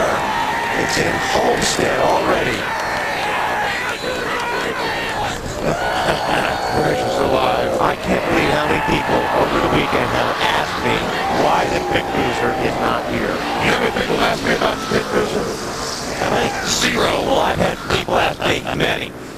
You know, we can do one of 2 things, BP. If you know a tow truck operator in South Florida, we can arrange for that thing to disappear between now and the race next weekend. Not this. Well, this guy will run down to Miami and get rid of the cruiser. Or, if Wally thinks it's such a great idea, he could have been the one to drive it from Rockingham to Phoenix. I didn't say I want the driving job. I just thought it was a good idea. And a lot of people have signed it. They must like it if they put their signatures on it. Okay. Get set to go back racing. Kurt Busch is now the leader. Did not pit under the caution. One more look at that last accident from Robbie Gordon's on board.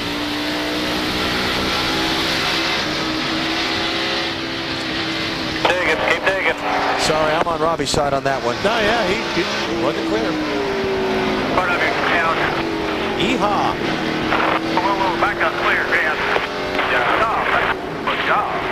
I tell you what, both Tony Stewart and Dale Jr. both could have been involved in that crash.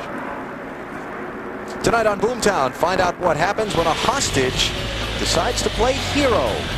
Boomtown tonight at 10, 9 Central on NBC. We talked about that yesterday. I wouldn't suggest that. That gun didn't look big enough to be a hero. Kurt Busch didn't pit. He's the leader. Rusty Wallace took right sides only. He's second. Elliott Sadler took fuel only. He's third. Then you get back to Jeff Gordon fourth. Mark Martin fifth. Tony Stewart sixth. Green flag, green flag. Boy, there's a lot of cars a lap down. Side-by-side restarts, Benny.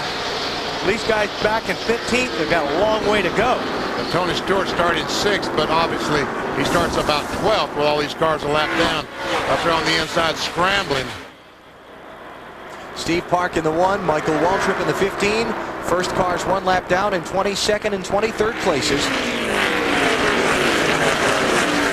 Jimmy Spencer in the 41 also a lap down, 24th place. And these are the most nerve-wracking laps that these drivers will run, the first few laps of a restart. How about top 2 in the championship right there together? Martin and Stewart in 5th and 6th, and that's not the scenario Martin needs to see, and that's all the scenario that Stewart wants to see.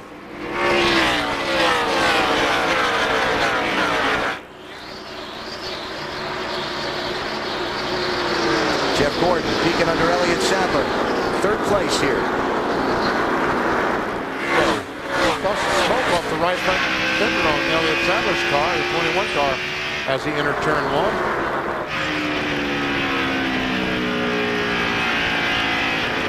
Elliott Sadler, one of a number of drivers winding down the season with a team that they're not applied for next season. Remember that Ricky Rudd goes to this 21 car, and Sadler goes to the number 38 machine for Robert Yates Racing next season. MVP, I saw some smoke out there too. Looks like the tire is hitting maybe the fender or the top of the fender. They're getting that car all the way down the racetrack. Caution is out.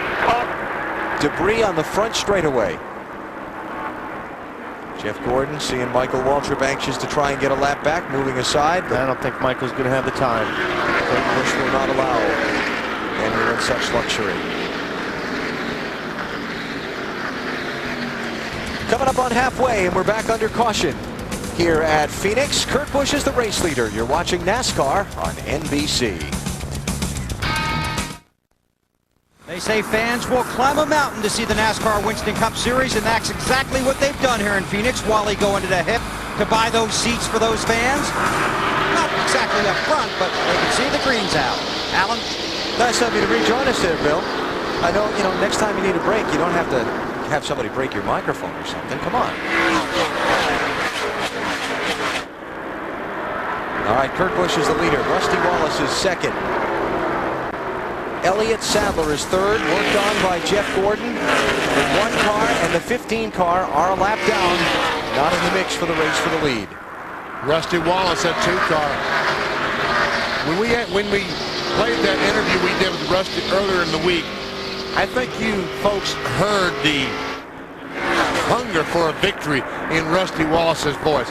He wants to win today or next week so badly he can hardly stand it. Jeff Gordon looks like he's going to finally get inside of Sadler and finish that pass. Remember, Gordon took tires on that last set of pit stops, but Sadler did not. Rusty is getting through the center of the corner, especially in 3 and 4. A lot better than the 97 car, Kurt Busch. Take a look down low. But really in 3 and 4 is where he's really strong. He was the last couple laps.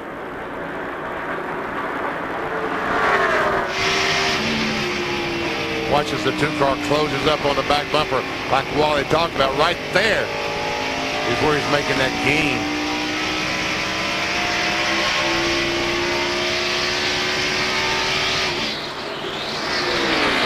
Rusty Wallace has led 10 of his 14 career Winston Cup races here at Phoenix. Last year's race, he led 91 laps. Looked like a potential winner. Was not to be at the Checkers. He wound up 15th. 60 races since Rusty Wallace has been to victory lane. Nearly 2 seasons worth.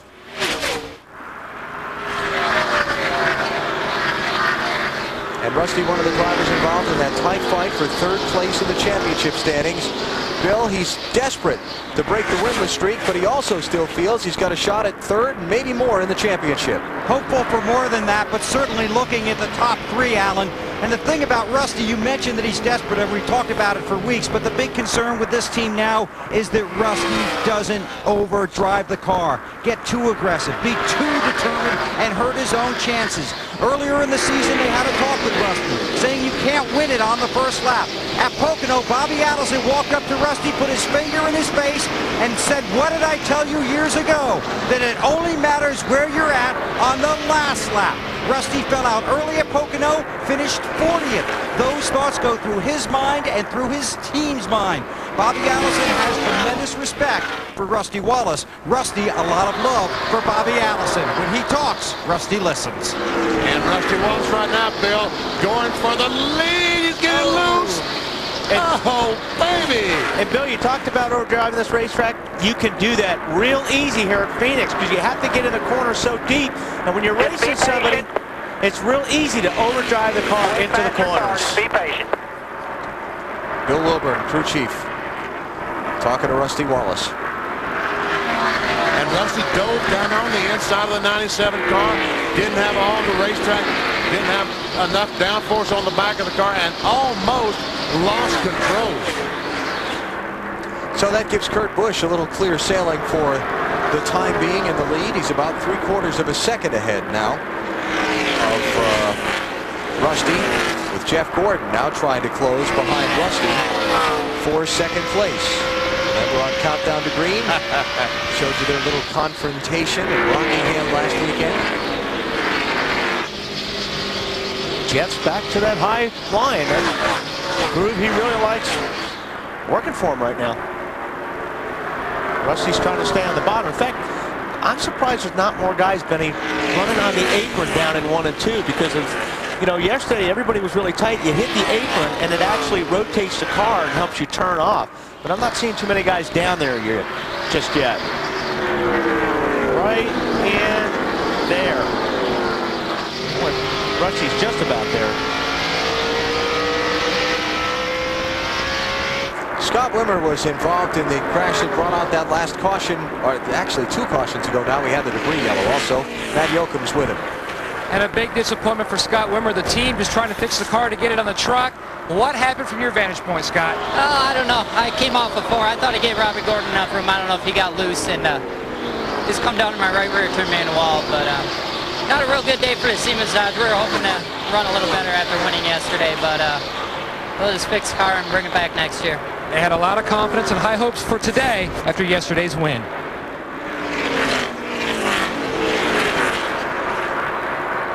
Michael Waltrip trying to get a lap back from leader Kurt Busch. Michael in 22nd place. All right, Mikey.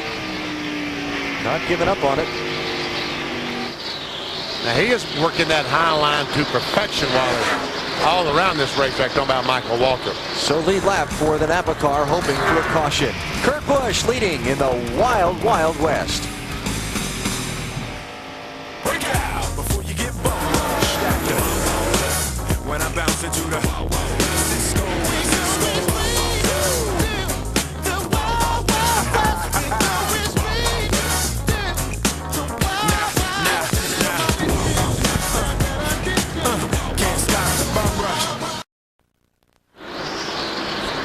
Home Depot presents NASCAR Winston Cup Racing from Phoenix on NBC. Just past the halfway point of today's event, and Kurt Busch is out in front, seeking a 4th victory in the 2002 campaign.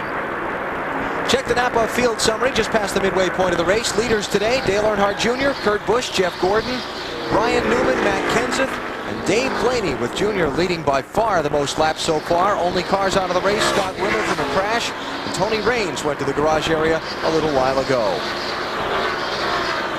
Championship standings, Mark Martin runs 4th, Tony Stewart runs 6th. They entered the race 112 points apart, so Mark in position to gain 10 on Tony. Sum up what that means. Tony is not in position to clinch the title here today, but Mark's not gaining a whole lot on him either to go to the final race in Homestead, Florida next Sunday. For Mark Martin to feel like he has a chance at Homestead, I think he needs to be within 40 or 50 points when we leave here, and it doesn't look like that's going to happen. Meanwhile, That's a pretty doggone good battle for third spot right there between Jeff Gordon, 24, Mark Martin in 6. Mark took fourth place from Elliott Sadler a little while ago, BP, and pretty quickly caught up to Jeff.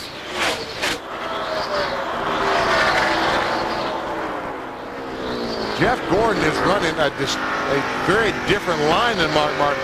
He's running around the top of the racetrack, turns 1 and 2 and 3 and 4, which allows Mark to pull up on the inside, but it gives Jeff Gordon that great run down the straightaway. Yeah, and it's hard to make up ground getting in because, like I said, the car on the high side usually can run deeper. Mark's a little quicker through the center, but now Jeff will come off of turn 4 and see he's got the momentum. And this is where a driver has to balance his desire to get by with those tires that he's trying to save. See right there, Mark got sideways, and that's what you can't do here. You can, you run side by side, but if you get those tires hot, which you're going to get them hotter, racing another car, then your car's going to start to slide. So you got to get back in line, cool things down a little bit, then take another run at them. Mark Martin, the 93 winner of this race. Let's do our singular call to the pits. Check in with Bill Weber. Bill? Well, Alan, just wanted to update you on the 8 car. Dale Earnhardt Jr. down here trying to decide if he's unlucky that he ran out of fuel, which he definitely was, or if he's more lucky that he was able to stay on the lead lap, currently running 9th. So it's depending on which way you want to look at it. Earnhardt's had bad luck and good luck just to remain in contention, but right now this car is just way too loose. In fact, a moment ago he told the crew that the car is rolling over on the right rear. It's a handful right now on this very slick track. So Earnhardt Jr. with his hands full in that 8 Budweiser Chevy. Marty? Bill, kind of the same story for Matt Kenseth, who also ran out of fuel under the last caution, actually 2 cautions ago, into the last pit stops. He came on the radio when he ran out of fuel and he said, boys, we just lost the race right there. Robbie Reiser, his crew chief, very quick on the radio, tell the team, keep your heads up, we've got an excellent car, and look where Matt is now. He's all the way up to the 8th position, and they have a fast race car. Last lap by was just as fast as the leader, Kurt Busch. And he was on that apron I was talking about a little earlier. He dropped down, helping his car turn in the corners. Working it and working it and working it. And that's all you can do right here is just keep working them, hoping to maybe Jeff make a mistake, go in a little bit deep, slide a little high, almost like he did there. It just looked like Mark's car when he coming up off that corner. He almost had to like turn it twice. Well, you have to, because really you need to use the whole racetrack in order to keep your momentum as you're down on the bottom of the racetrack. Well, Jeff was there, so you're absolutely right, Alan. He's got to turn the car twice to keep it off of Jeff, and when he does that, it's actually slowing the car down coming off the corner.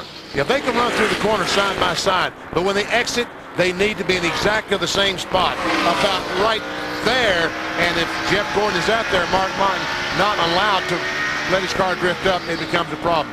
We talked about yesterday, all these guys putting tape on their windshields for a sun visor, and you can see how this problem is going to get worse and worse as they drive down in turn 1 and drive into a setting sun.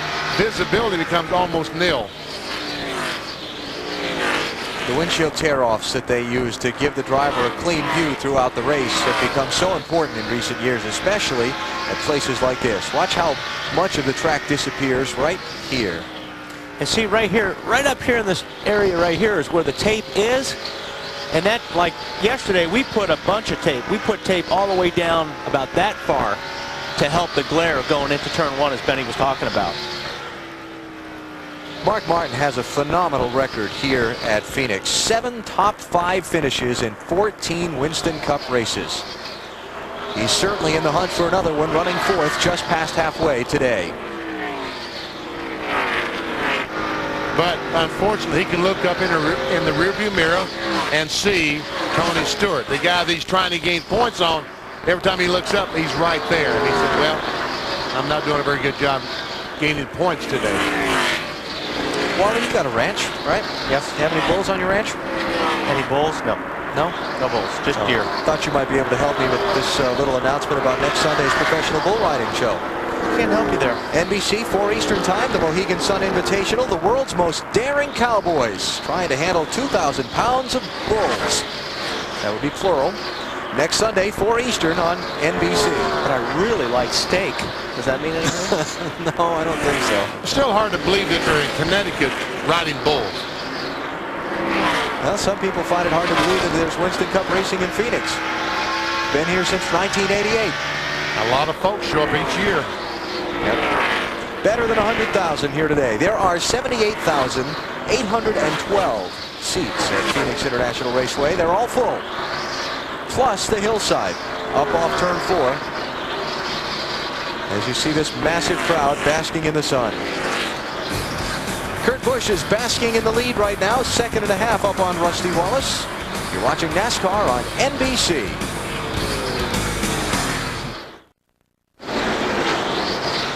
The race roars ahead under green here as Home Depot brings you NASCAR Winston Cup Series racing from Phoenix. An outstanding day in the desert, temperature in the mid-70s. The fans are here, 183 laps on the board, and we'll take you through the field.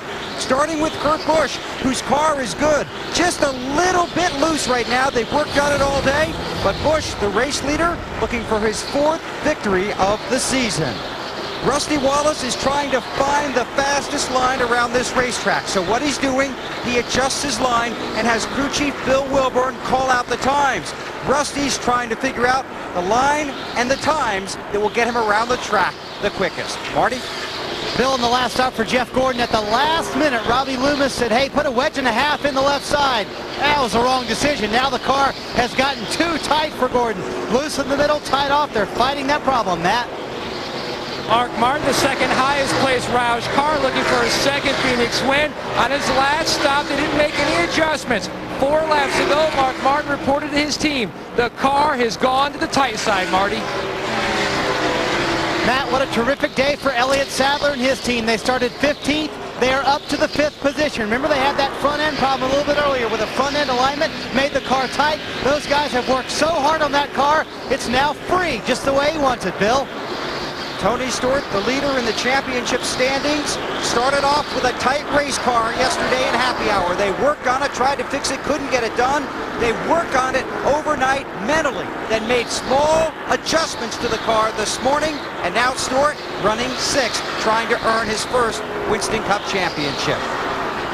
Right behind him, the 77 car of Dave Blaney. Been relatively quiet on the radio, but he's normally quiet. Not much to say about the car. Been pretty consistent all day. Just minor air pressure adjustments to try and keep Dave Blaney up front. Marty? Bill, Matt Kenseth started the day 28th, came through the field to the top 10, ran out of fuel, came through the field to the top 10 again. Now he's in the 8th position. Guess what? Last year here in Phoenix, Matt Kenseth started 38th and finished 4th. The 17's coming, Bill. Dale Earnhardt Jr. remains in the 9th position. That's a loose race car. Was furious when he ran out of fuel and asked the crew earlier in the day to make sure that didn't happen. They told him we should have had 4 more laps to go. There's no way we could have possibly been 8 laps short. Matt? Bill Dale Jarrett runs in 10th. He said the car had gone to the tight side. Todd Perry, the crew chief, asked spotter Bob Jeffrey to look for damage on the right front. Bob called back and said it looks like it just rolled off DJ's showroom floor. He runs right now in the 10th position, Alan. Kurt Busch leading Rusty Wallace by 1.1 seconds. 21 cars on the lead lap at this point in a race that has featured a very long green flag run here. We went back at it at lap 143, and we're now at lap number 190. Let's continue going through the field. Bill, how about Jeff Burton? Alan, he's got 110 laps left to get to the front if he wants to three-peat here at Phoenix. Positive driver, good race car, but right now Jeff Burton just in the middle of the pack, running 11th, trying to get up front. Dave? Bill, Kevin Harvick's car was tight, but the crew adjusted on it, and on the last stop, they put on 4 tires with no changes, and he said the car is really good. Now that's happy Harvick. As for Bobby Labonte, his car was a lot better too. It was tight in the center of the corners, but now it was turning just a little bit too good, but not bad enough in order for them to make any changes. 4 tires, no changes for Labonte. For the 48, a different story. Lap 133, they pitted. 4, air pressure adjustment. It was tight in the center, loose off. And then Chad Knaus, the crew chief, radioed to Jimmy, if you want to make any changes, we better make them now when the caution came out on lap 143. They made a wedge adjustment, took on no additional tires. Alan? Taking you back through the top 14, the rest of the 21 on the lead lap include Johnny Benson, Kenny Wallace, Ward Burton, the pole sitter Ryan Newman, trapped way back in 18th, Ricky Rudd, John Andretti, and Michael Waltrip. And Michael Waltrip is on the lead lap. We saw him pass the leader, Kurt Busch, on this beginning of this run, and there he is, still in front of Kurt Busch. So the Napa Chevrolet, obviously pretty doggone good, isn't he, Dave? And BP, he wasn't that happy with his car, but they made an air pressure adjustment on that lap 133 stop, and he radioed in that the car was much, much better. It has to be much better because, I mean, he's staying in front of the leader. It's not just that he passed him and then lost the position again. He went past Kurt Busch, and he's maintaining that distance. See that 36 car of Ken Schrader. Kenny was, I repeat, was having a very good race, but now he's back in 34th place. And he is a couple of laps, almost 2 laps down to the race leader. Just, you know, a car length ahead of 2 laps. Marty, what happened? Alan, what happened? Just so disappointing for these M&M guys. They left the left rear tire loose. Schrader radioed in twice. Are you sure we didn't leave a tire loose? Because I got a bad vibration. And indeed, it was the left rear that was loose. They lost 2 laps here on pit road. They did have a great run going indeed. Now they've lost all that time. 1 and almost a second lap behind Kurt Busch. We are about 25 laps away from the leaders coming in under green, barring a caution. So let's take a break. We'll come back and get ready to cover pit stops. Kurt Busch out in front of the Checker Auto Parts 500 at Phoenix. Home Depot presents NASCAR Winston Cup Racing from Phoenix. Brought to you by Dodge. You can take life as it comes, so you can grab life by the horns. Dodge. By McDonald's. By MGM's Die Another Day, starring Pierce Brosnan, rated PG-13. And by Pep Boys. Help for your car is just a Pep Boys away. Pep Boys, we're car people.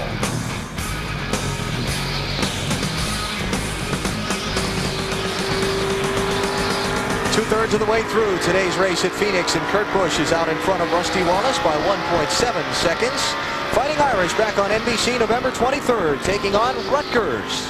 Notre Dame with a 9-1 record after defeating the Naval Academy yesterday. It's the final home game as Notre Dame marches towards a New Year's Day bowl. Notre Dame football 2 weeks on NBC. By a touchdown, they beat Navy. Boy, Navy put up a big fight, didn't they? Yes, they did. Kurt Busch leading this race. Over Rusty Wallace, Jeff Gordon, Mark Martin, and now Tony Stewart, who's moved into 5th, passing Elliott Sadler. And Michael Waltrip couldn't stay in front of Busch. He's now back a lap down. Now these guys have been going at it. This is for 2nd place. Rusty and Jeff and Mark. Mark Martin only 2 seconds behind the leader, Kurt Busch. Tony Stewart has moved into the 5th spot, and he's about 3 seconds behind these guys. Tell you what's been impressive on that 2 car is on his pit stop. Last time they were in at 133, he only took right side tires. So the left side tires have been on that car for, since lap 108. That's the first time Rusty used the high line all day. Well, he saw Jeff up there, and he said, well, if Jeff thinks it's good, then maybe it is. Haven't had as many run-ins as these two have had over the last few years. I mean, you go back to the Bristol race and other things before that. When you see a guy coming up on your mirror that maybe you've had some confrontations with, do you race him a little different than some others? Yes. So maybe Rusty might be a little more determined to keep Jeff behind him than if it were, say, Mark applying the pressure? Yes. I think that would be the case. Racers. I love it.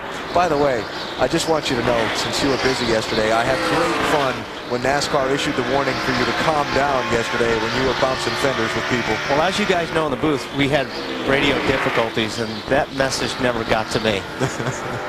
I'm surprised you didn't let me know that, BP. I should have. Caution. I should have. I didn't realize that Tommy Baldwin and those guys had not told you, but yes, we'd have told you that. Calm down, Wally, and you'd have said, I am calm. Yeah, exactly. You said, for what?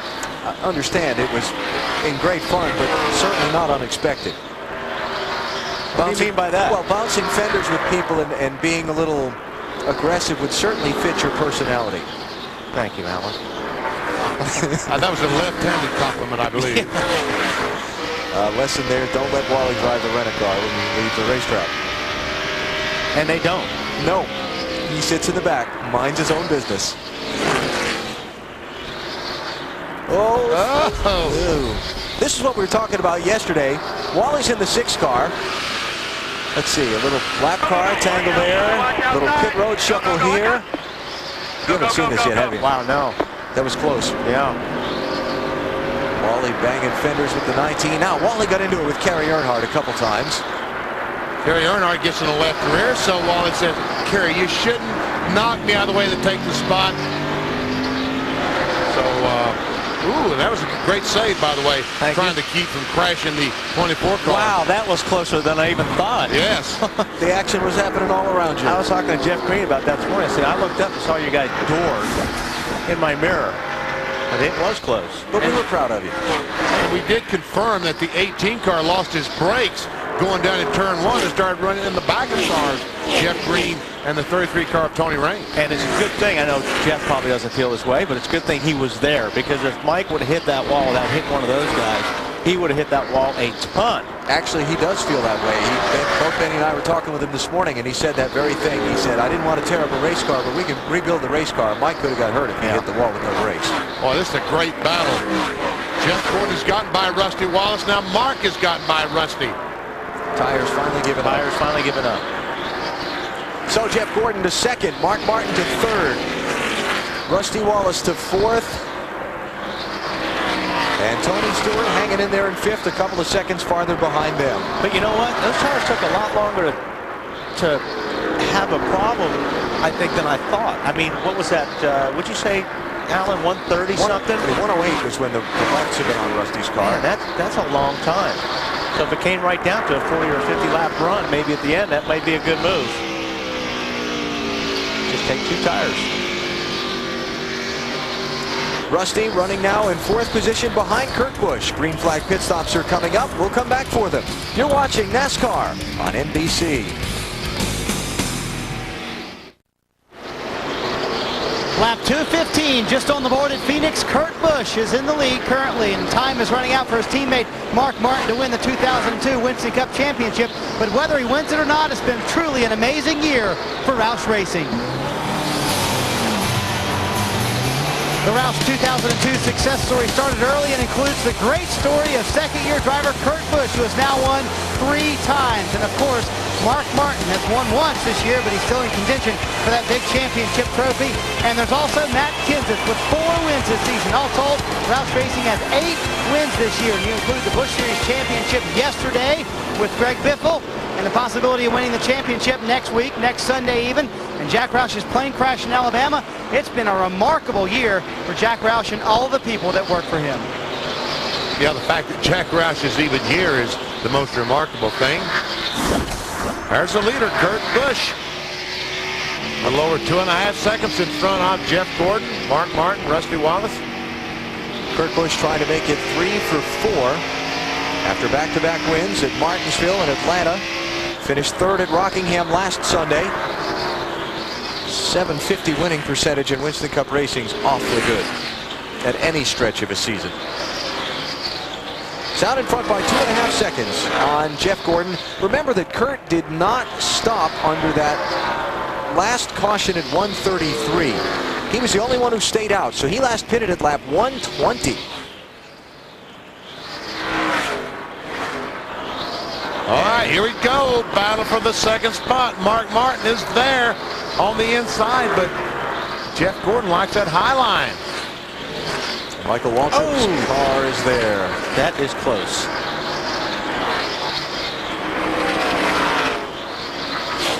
Call leaning on your buddy there. Well, these guys seem to be racing harder in the last month than they've raced all year long.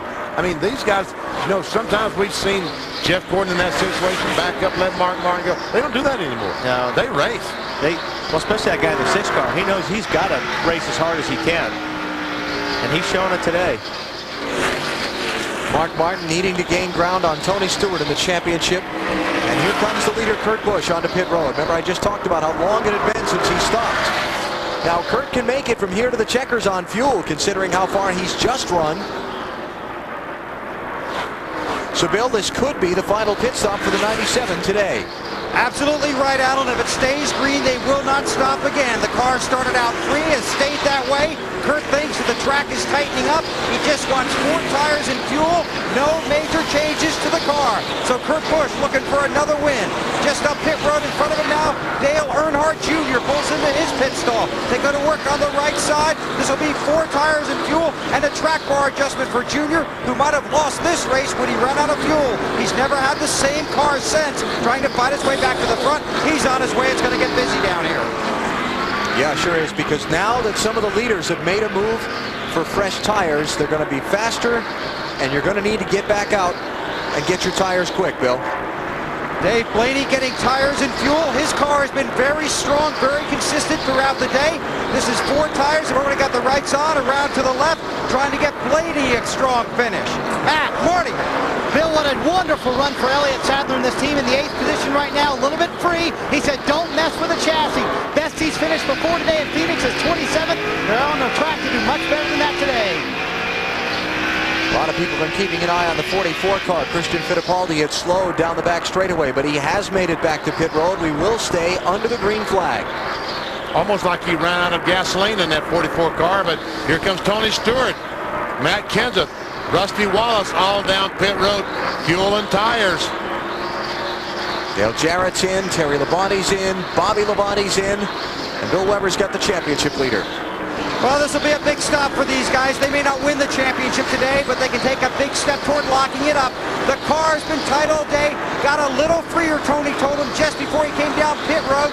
The wedge wrench is in. They make the adjustment. It's 4 tires and fuel. Rusty got 2 tires on his last stop a long time ago. Wants 4 fresh ones now. Seemed to take a long time on the left side. He's on his way. Marty. Matt Kenseth was so fast we couldn't even catch a stop on pit road. Bill, great stop for the DeWalt guys, as we've come to expect. A little bit tight. Put the air pressure back where it was, and that's all he wanted. I tell you what, you put the pressure on those pit guys on that 17 car, and they're awesome. Meanwhile, Schneider. Oh, the leader, Jeff Gordon, is on pit road, BP. Just a little, well, actually, wicked tight was his description of the car. Started a little bit tight, got worse the longer he ran. They put the wedge back where it was when he came down pit road last time, when he was happy with the car. When the 24 pitted, big moment for Mark Martin because he led a lap. Gained 5 bonus points toward the championship. Tony Stewart has not led today, and at this point, every point counts for Mark. And here he comes on the pit road. Following Kyle Petty in. Ward Burton, Mike Wallace also on pit road. Matt? And Al, this is going to be possible combo platter. They're talking about an air pressure adjustment in the right front. Mark Martin's car had gone to the tight side back on lap 132. They didn't make any adjustments. Still no wrench on the left side as the left side tires are going on for Martin. Waited till Gordon pitted, he led a lap, and then he hit pit road. Pretty good pit stop. Jimmy Johnson is now the leader. Ryan Newman is second. John Andretti is third. Those 3 topped off on the lap 183 caution, so I'm kind of surprised to see Johnson coming in here. Dave? And Alan, before they started making green flag stops, Jimmy had driven all the way from 21st to 11th. Of course, now he gives up the lead. The crew makes a chassis adjustment. The car has been loose all day. That's a wedge adjustment they're going to make. They also make an air pressure adjustment. He's still a little bit loose, but Jimmy has passed a lot of cars today, recovering from that pit miscue last time. So Johnson heads away. Ryan Newman now the leader. Ryan starting on the pole, and here he comes. I guess you got to come in and get the fresh tires, you know. That's exactly right, because on fresh tires, the speed is around 28 seconds flat. Used tires, it's over 29 seconds. You just can't give up too many of those seconds, Marty. John Andretti hits pit road. BP, the car tight for Andretti. They make an air pressure adjustment in the right front. Take a pound out of the right front tire. Ryan Newman comes down pit road as the leader now. I asked Matt Borland earlier, are you tight or are you loose? He said, how about both? They are tight in, loose off the corner. They take a pound out of the right front, a pound into the right rear. That should fix the tight in. They take 2 rounds into the left rear wedge. That should fix the loose off problem for Ryan Newman. They have been struggling much more than they thought they would today. A long time on the right side for the 12 bunch on this pit stop. Now they're changing left side tires for Ryan Newman. The car's had on the pole today. Just hasn't been what they thought it would be chassis-wise, though. Did you figure out what was going on there with that right rear? No, I couldn't. Nope. They might have been making a spring rubber change back there, and that takes a couple extra seconds. Marty, follow up on that for us. They had the problem was on the right rear. figure out what happened there to the 12's pit stop. Things have cycled around. Kurt Busch is back in the lead. But guess who came off pit road in second place? Tony Stewart, I will guess as I'm looking at the monitor. Tony Stewart has moved up to second on the exchange of pit stops. Jeff Gordon third, Matt Kenseth fourth, Dave Blaney fifth. Oh, what's wrong with the right front fender on Tony's car? Did I not see damage on the right front fender? Mark Martin has fallen back to sixth on the exchange of stops. See if we can get a better look at it. Yeah. A little bit of a ding right there beside the 20. Made contact with someone.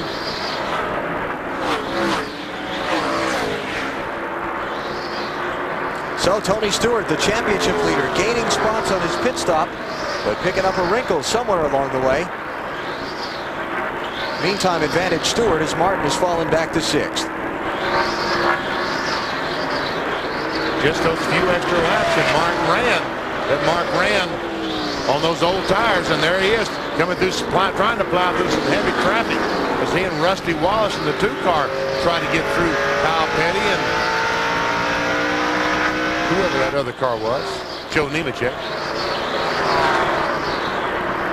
Man, Rusty looks fast right now. See the difference from Tony Stewart back to Mark Martin. So for Mark being in front of Tony all race long, now inside the final quarter of the thing, he finds himself on the losing end of the stick. Well, you lose so much ground on those old tires when the guys you're racing with are on new tires. I mean, it's amazing how much time you can make up on a car. 4 laps was the difference between their pit stops. And that's about 4 seconds. That's exactly right. And right now, Mark Martin is 5 seconds, a little over 5 seconds behind. Marty, what went on with the 12 car down there in the right rear? BP, I have the answer for you. Before they could change the right rear tire, NASCAR officials made them cut this piece of side skirt off. It was flapping in the wind, and they didn't want it to become a piece of debris to cause a caution on the racetrack. So they had to cut this off before they could change the right rear tire, before the official would allow them to do it. Now, I know my buddy Wally would love for me to hold this with my hands, but it was right by the side pipe, so it's a little hot. That's why I'm holding it with these pair of pliers here. And the way you found out it was hot is you picked it up first, didn't you, Marty? No, I did not, Wally. Okay. Actually, I picked it up with this first, so and then give me a little bit of credit. That's an important piece right there. That piece there again, we talked earlier about creating that vacuum underneath that car. Without that skirt, the car's not going to stick as well. Bill, how did the 20 car get the damage on the right front fender? You know, Betty, that happened earlier in the race when he was coming down pit road. The crew, some of the guys weren't even aware of it, but he did ask about it.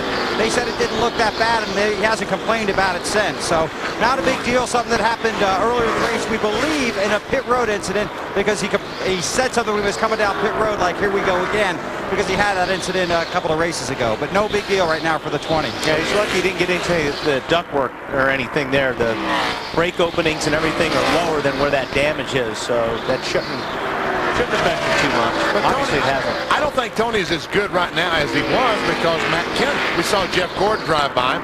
Matt Kenseth has driven by him, moving him back to 4th spot, and we see Blaney driving up right behind him. But earlier, his car was better in the long run. I don't know if that'll be the case now, but it took about 35, 40 laps before the 20 car really started showing what they had. How about it, Bill? It's too free now, Wally. Remember, they had the problem yesterday in happy hour. He was tight. Now they tried to, instead of was getting a little free, and they wanted to free him up a little more. Now he's just a little bit too free, and that's hindering his performance. Yeah, that's tough to be loose here at Phoenix. It really is. So the only thing he can hope for right now is as the fuel burns off, the car gets tighter and it'll neutral out, so to speak. And if that happens, he will get faster, or at least maintain. So Blaney trying to challenge Stewart for 4th place. Mark Martin trying to close on them from 6th. And it's all going on behind Kurt Busch, trying to go to victory lane for the 3rd time in 4 weeks. He's out in front in the late stages at Phoenix.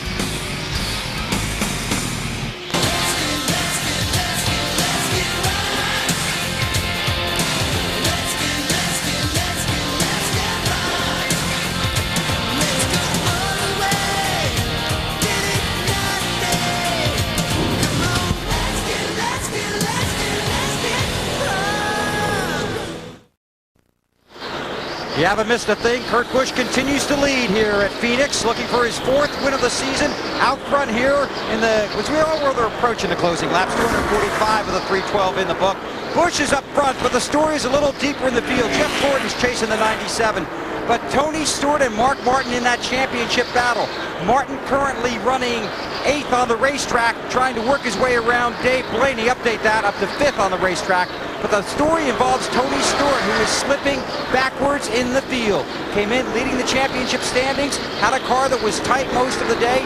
Before he came in last time, he said the car was starting to free itself up.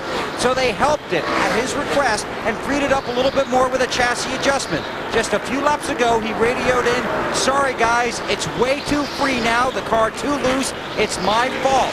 Greg Zipadelli, calm on the radio, came across saying, "Don't worry about it, drive the car as best you can. If we get a chance, we'll fix it," meaning if there's a caution and he comes down pit road, we'll make the adjustment on the car. Tony Stewart racing for the win every time out, but also racing for a championship this week and next week in Miami, trying to hold on to every precious position and lock out Mark Martin and the rest of the championship contenders. Busch leads, Stewart chasing, Martin in the middle. Every spot Tony Stewart might lose, every point he gives up to Mark Martin is every bit that much more pressure that Mark can apply on Tony next weekend down at Homestead.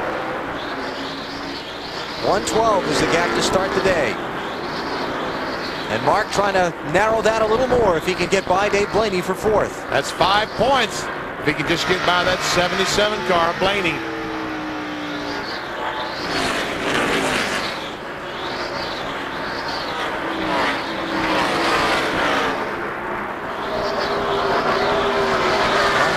We've seen this movie before earlier today, haven't we? With Mark working on that 77 and taking a while to get around him. Yeah, and with the traffic in front of him, it makes it even more difficult. In the meantime, Rusty's sneaking up on him. And I tell you what, there we go. Kurt Busch, he's the leader. But right behind him is coming Jeff Gordon. Closer and closer. Only 0.8 of a second behind Busch. John Andretti there, the 43 car started on the outside of the front row. Now the first car lap down in 18th place. Even though we've had 3 cautions in the race, they've been kind of spread out. This race really has featured a lot of long green flag runs that put a lot of guys way behind. And now Gordon clear of the traffic and setting off in search of Kurt Busch. 0.6 of a second that time behind Kurt Busch. And faster, Matt Kenseth, though, the fastest of the top 3. Is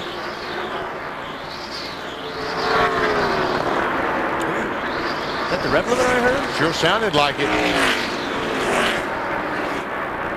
Busch using the high lane, Gordon down low. And to get to the other end, and they swap. Kurt Busch will run lower than Jeff Gordon does.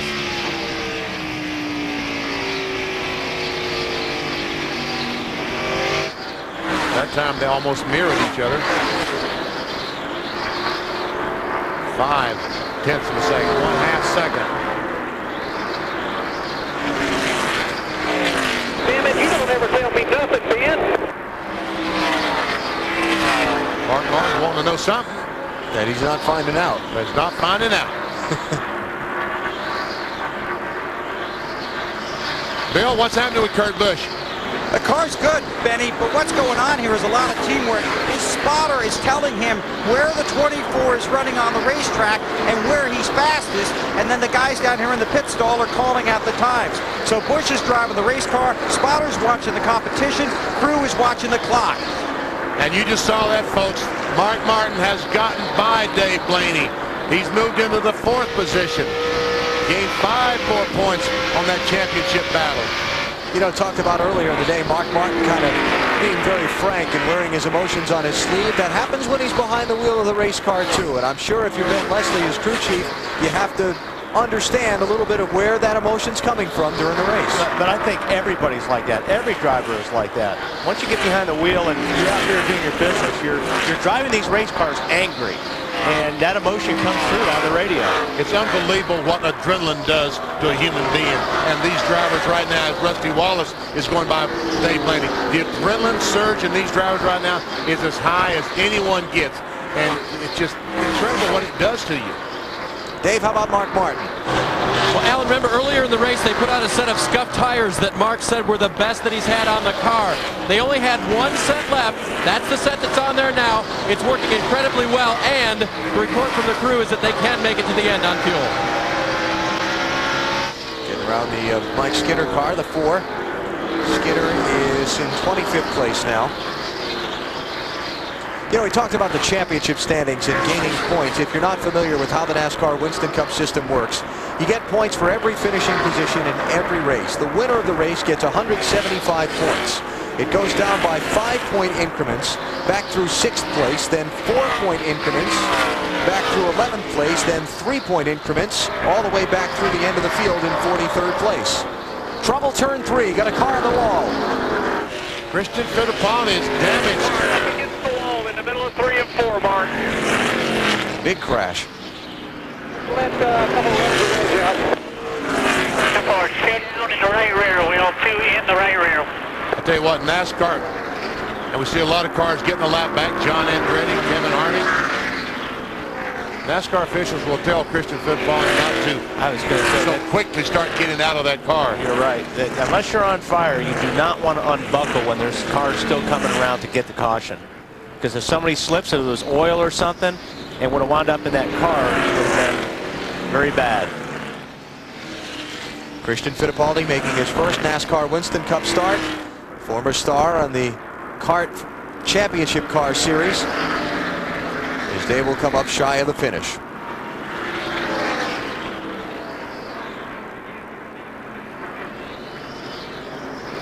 Jason Leffler got a piece of it.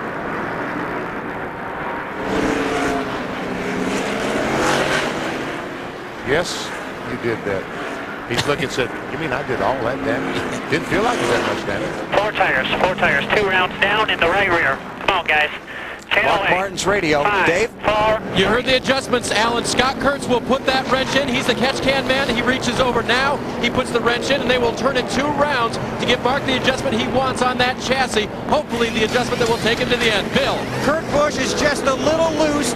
Jimmy Fennig didn't want to mess with the car too much. It's a 1/10 of a pound of air pressure adjustment on the 97, if you can believe that. He's on pit road. As for the championship leader, Tony Stewart, remember his car was getting too loose. So it's a wedge adjustment that they made to try and tighten him up just a little bit. Stewart had just said the car was starting to come to him. Mark.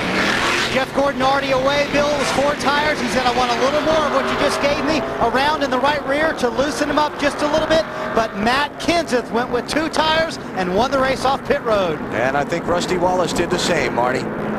Kenseth and Rusty, the first 2 off the pit lane, followed by Kurt Busch and Jeff Gordon. 1/10 of a pound of air pressure. That's like going, phew. Yeah. I didn't even know that they made a gauge that could read 1/10 of a Me pound. either. Look how close this was between Kurt Busch and Jeff Gordon. Man, just a foot. Wow. All right, now what happened to put us under caution? Top of the screen. I think Christian probably had help on that deal. With Jason Leffler? Yeah.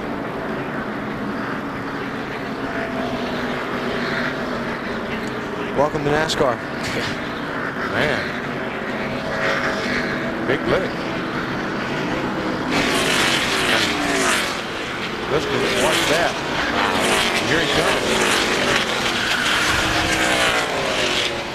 Wow. Todd, go down the Discover card. Stay in front of him. Go low. Go low. I don't know.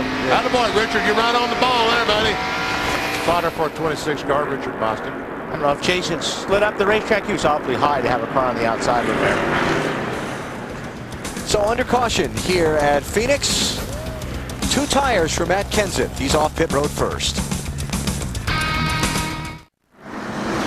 Next weekend is Ford Championship Weekend down at the Homestead Miami Speedway. NBC with live coverage of the season finales for the NASCAR Busch Series Saturday and the NASCAR Winston Cup on Sunday. BP's out at the Roush Racing Team Caliber 360 Racer. You know, folks, heat is always a problem in the desert. Keeping the fluids cool. Race cars are no different. That's why the radiator that keeps the water cool is much larger than a stock car, about 2 or 3 times as big. Also, the oil, that fluid tends to run hot. That's why they have to have the oil cooler, a small radiator here to cool the oil. In the back of the car, the gear also has fluid in the back. This is a pump that pumps fluid out of the gear into a small radiator. All the fluids in the cars have to be cooled. The people in Phoenix understand about keeping fluids cool, Alan. Hey, another thing, BP, keeping the driver cool. This is a racetrack that the driver really gets a lot of heat from the car because of the temperatures, and it does get warm. Plenty of sunshine in the Southwest today. Over 100,000 sun-drenched fans on their feet now for a restart that'll come with 48 laps to go. Matt Kenseth and Rusty Wallace, 2 tires only, now have the top 2 spots. Kurt Busch, Jeff Gordon, Mark Martin, and Tony Stewart make up the rest of the top 6.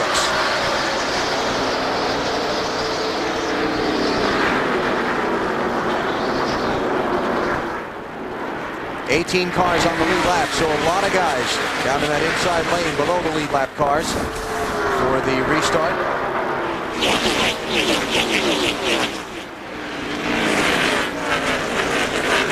Well, you want to get past these lap cars as quick as possible. Because the faster you can clear the lap traffic, the guy behind you you're racing, if he gets hung up, you can just distance yourself because you've got the whole racetrack to work with, and they don't. Matt Kenseth, that's what's going on with him. He's gotten away while Rusty Wallace was trying to mess around getting clear of Ward Burton. Now Kurt Busch has the same problem, trying to get clear of Ward Burton.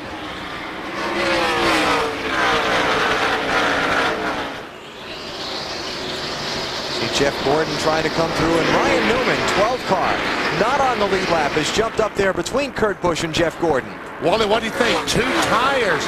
Is that a pretty big gamble, you think, on Robbie Reiser's part? I don't think so, because I've seen these guys take 2 tires, and it looks like their cars work good for 70 laps or so. So I think it's a great gamble. Remember back at lap 28, the 17 crew took just 2 tires, and he moved up from 10th to 5th at that point. Marty?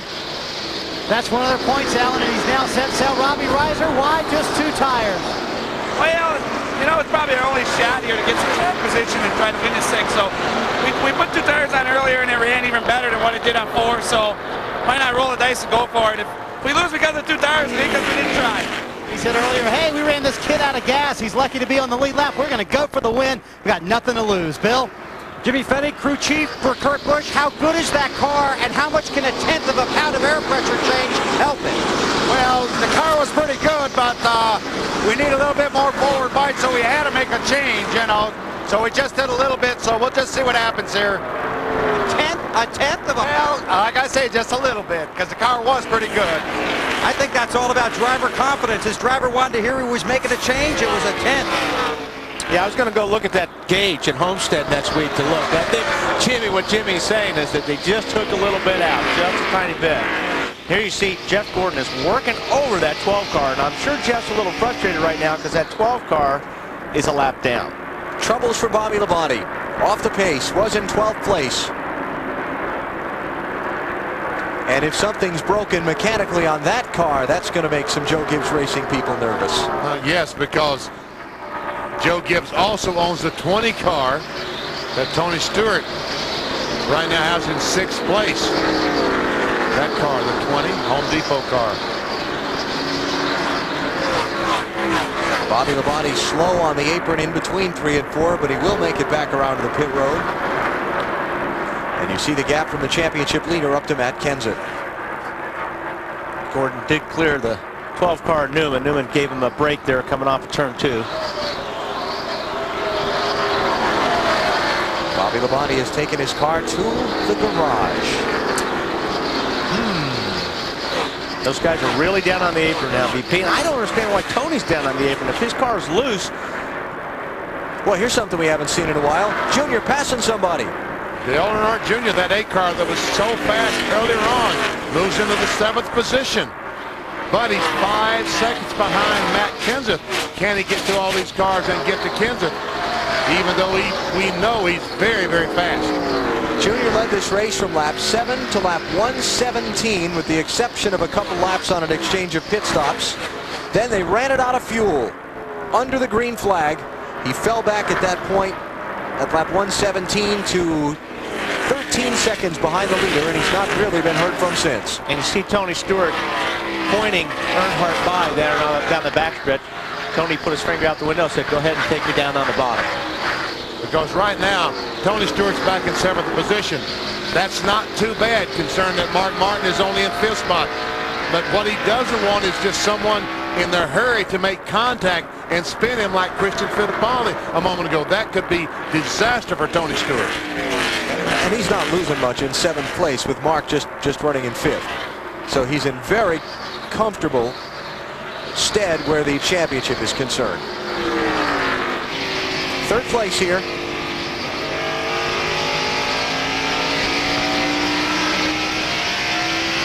Jeff Gordon not quite able to get alongside. Although I think, let's see. Jeff's car looks like it's working a little bit better than even it was before they made pit stops. But he needs to let that car drift up off turn 4, and Kurt Busch is there.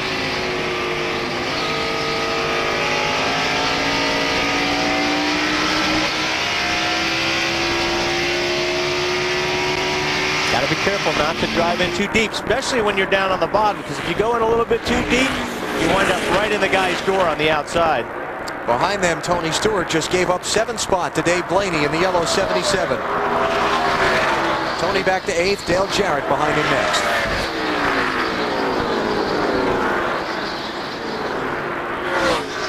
I tell you what, this battle between these cars, if this thing stays green, is taking their chance of winning away. And Kurt really slid up there that time, BP. I think he may have gotten one a little bit too deep because he went up as high as I've seen him all day. How about a little crossover move? Not able to make it stick. So Jeff Gordon to 3rd, Kurt Busch back to 4th, but they're well behind Matt Kenseth. Kenseth out in front of Rusty Wallace by 2 seconds. 35 laps to go at Phoenix on NBC. NASCAR on NBC from Phoenix International Raceway. Home Depot presents NASCAR Winston Cup Racing. Second to last race of the season. 29 laps to go. Matt Kenseth with a 2-tire stop a short while ago, getting track position and the lead. He's made the most of it, moving out in front of Rusty Wallace by 2.2 seconds. How about Tony Stewart, Bill? He's fallen back to 8th. He has, Alan, and remember, first he was tight, then he was loose. Well, he just radioed in on this set of tires. I'm as tight as I have been all day. Tony Stewart has slipped back to 8th in the field, watching points slip away, trying to lock a Winston Cup championship and enhance his chances next week. So that's the story on the 20, and you can bet this team is certainly concerned with what happened to their fellow teammate, the 18 car, Dave. And that is Bobby Labonte. He's already in his street clothes. Bobby, you had a long discussion with your motor builder, Mark Cronquist. What do you believe happened with the motor, and are you concerned for Tony? No, something just came out the bottom end on it. It sputtered one time on the back straightaway and broke on the bottom end. I don't know what it could have been. There's a couple things it could have been, but anyway, it just blew up. Okay, and remember, guys, this team's motto is one team and 2 cars, so we got to watch the 20, make sure he's okay for the rest of the race. Kurt Busch running 5th, being worked on by Dale Earnhardt Jr. These 2 drivers have dominated the front spot on the day. Earnhardt Jr. led 105 laps, Kurt Busch 117. Doesn't look like either one of them is going to contend for the win at this point unless a caution comes out and changes things around. We're running out of time for these guys to get up and catch Matt Kenseth, because right now they're about 5 seconds behind. I'll tell you what, when Kurt Busch has to run that real high line, he really loses a lot of grip and has to just regroup. That's the second time he's done that. I don't know if he's just getting in too deep or the car's just pushing really bad when he goes in high, but the same thing happened when Mark was racing him. And just so you know, during that last break, Mark did get by Kurt Busch and pick up the 4th spot, so he's just ahead of these 2 now. Boy, what a mistake for Junior's team when that car ran out of gas back at lap 117.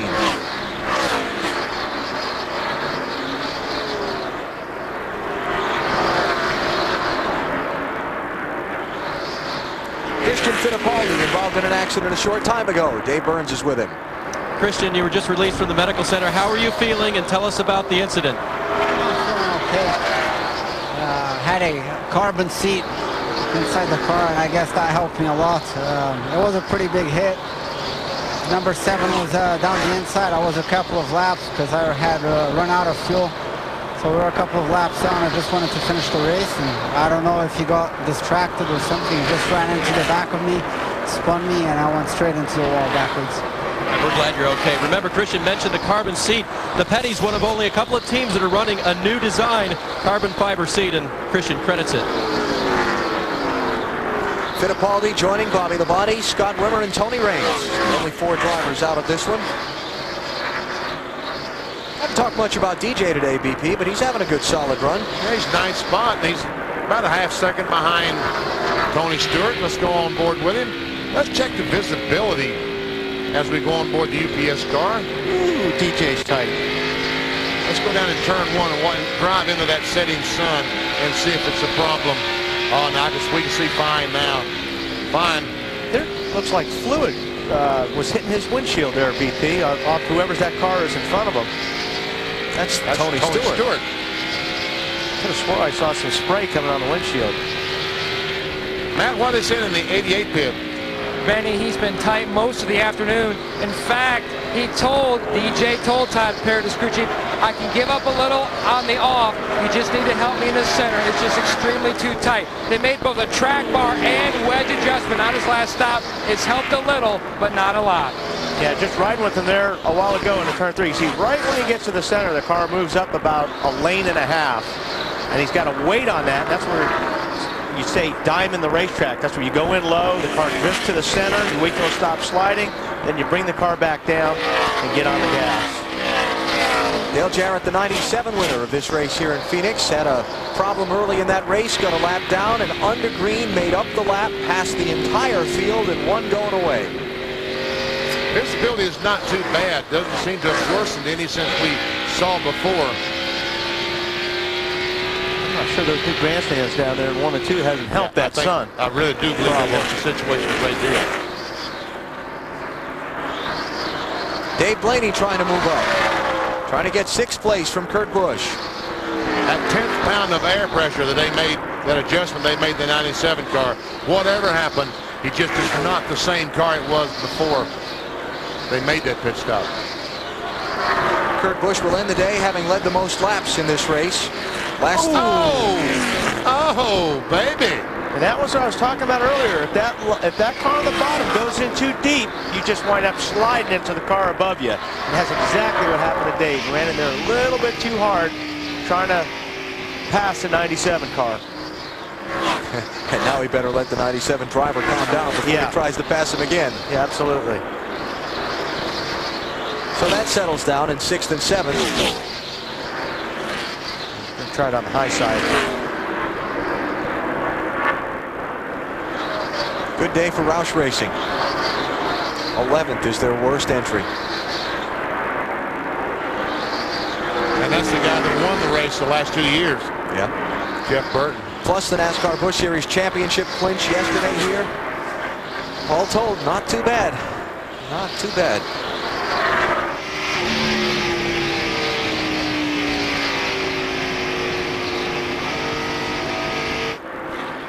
Heard Kurt kind of have to wait on the gas there just a second.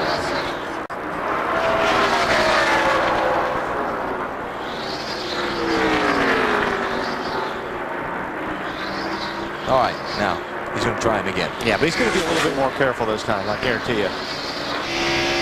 Coming up on 15 to go. How about the championship contenders? Mark Martin runs 4th. Tony Stewart runs 8th. Mark has led today. Tony has not.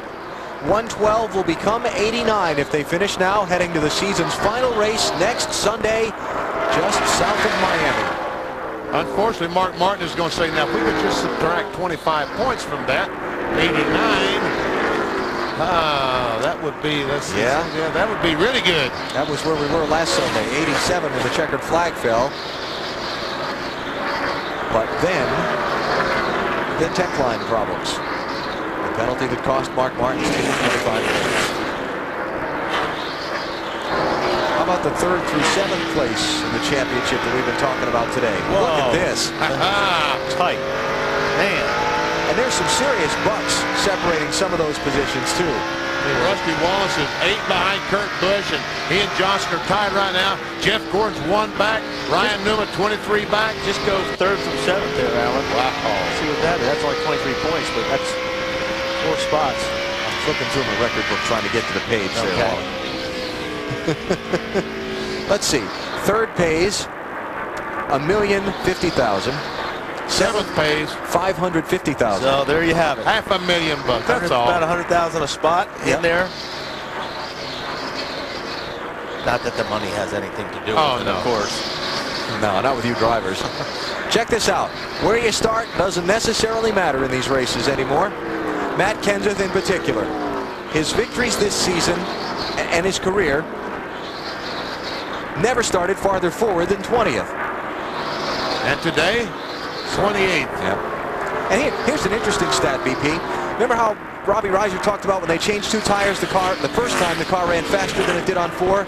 The fastest lap Matt Kenseth has run all day was at lap 267. Just after they put just 2 tires on the car. So for that, we'll give Robbie Reiser the Autotrader.com move of the race. He's got my vote. The big attaboy. The 2-tire call and knowing his car could handle it and get away. That and darn good pit stops. I guess. How about it, Marty? Well, Alan, we started our full day of NASCAR on NBC with the Winston Cup Pit Crew Challenge. The team that won this 17 bunch for the 2nd year in a row in record time. How dedicated are these guys? This morning, Sunday morning, they left Charlotte to come to Phoenix. Their plane left at 4 a.m. Eastern time. They got here at 6 a.m. Mountain time. So when they get home tonight, they'll have been up for almost 24 hours. So what did they do when the race was on the line?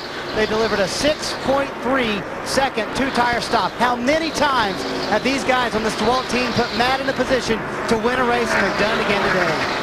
I'll tell you what, you give these guys a goal and you say you got to go do it like that pit crew race, trying to win the race, they are tough. And you know what? When you come in and your guys give you a good pit stop, that pumps a driver up. That really does. 4 wins so far this season for Matt Kenseth. Rockingham in February, Texas, Michigan, and then Richmond in September. Last year at Phoenix, he started 38th. He finished 4th. Now he's in search of a 5th victory in 2002. Matt's from Cambridge, Wisconsin. Saw some race fans walking around the track with the little foam cheese hats, like the Green Bay Packer fans. Cheese hats with the number 17 on the side. A lot of folks from Wisconsin down here at this Phoenix race, and they're going to be really happy in about another 8 laps.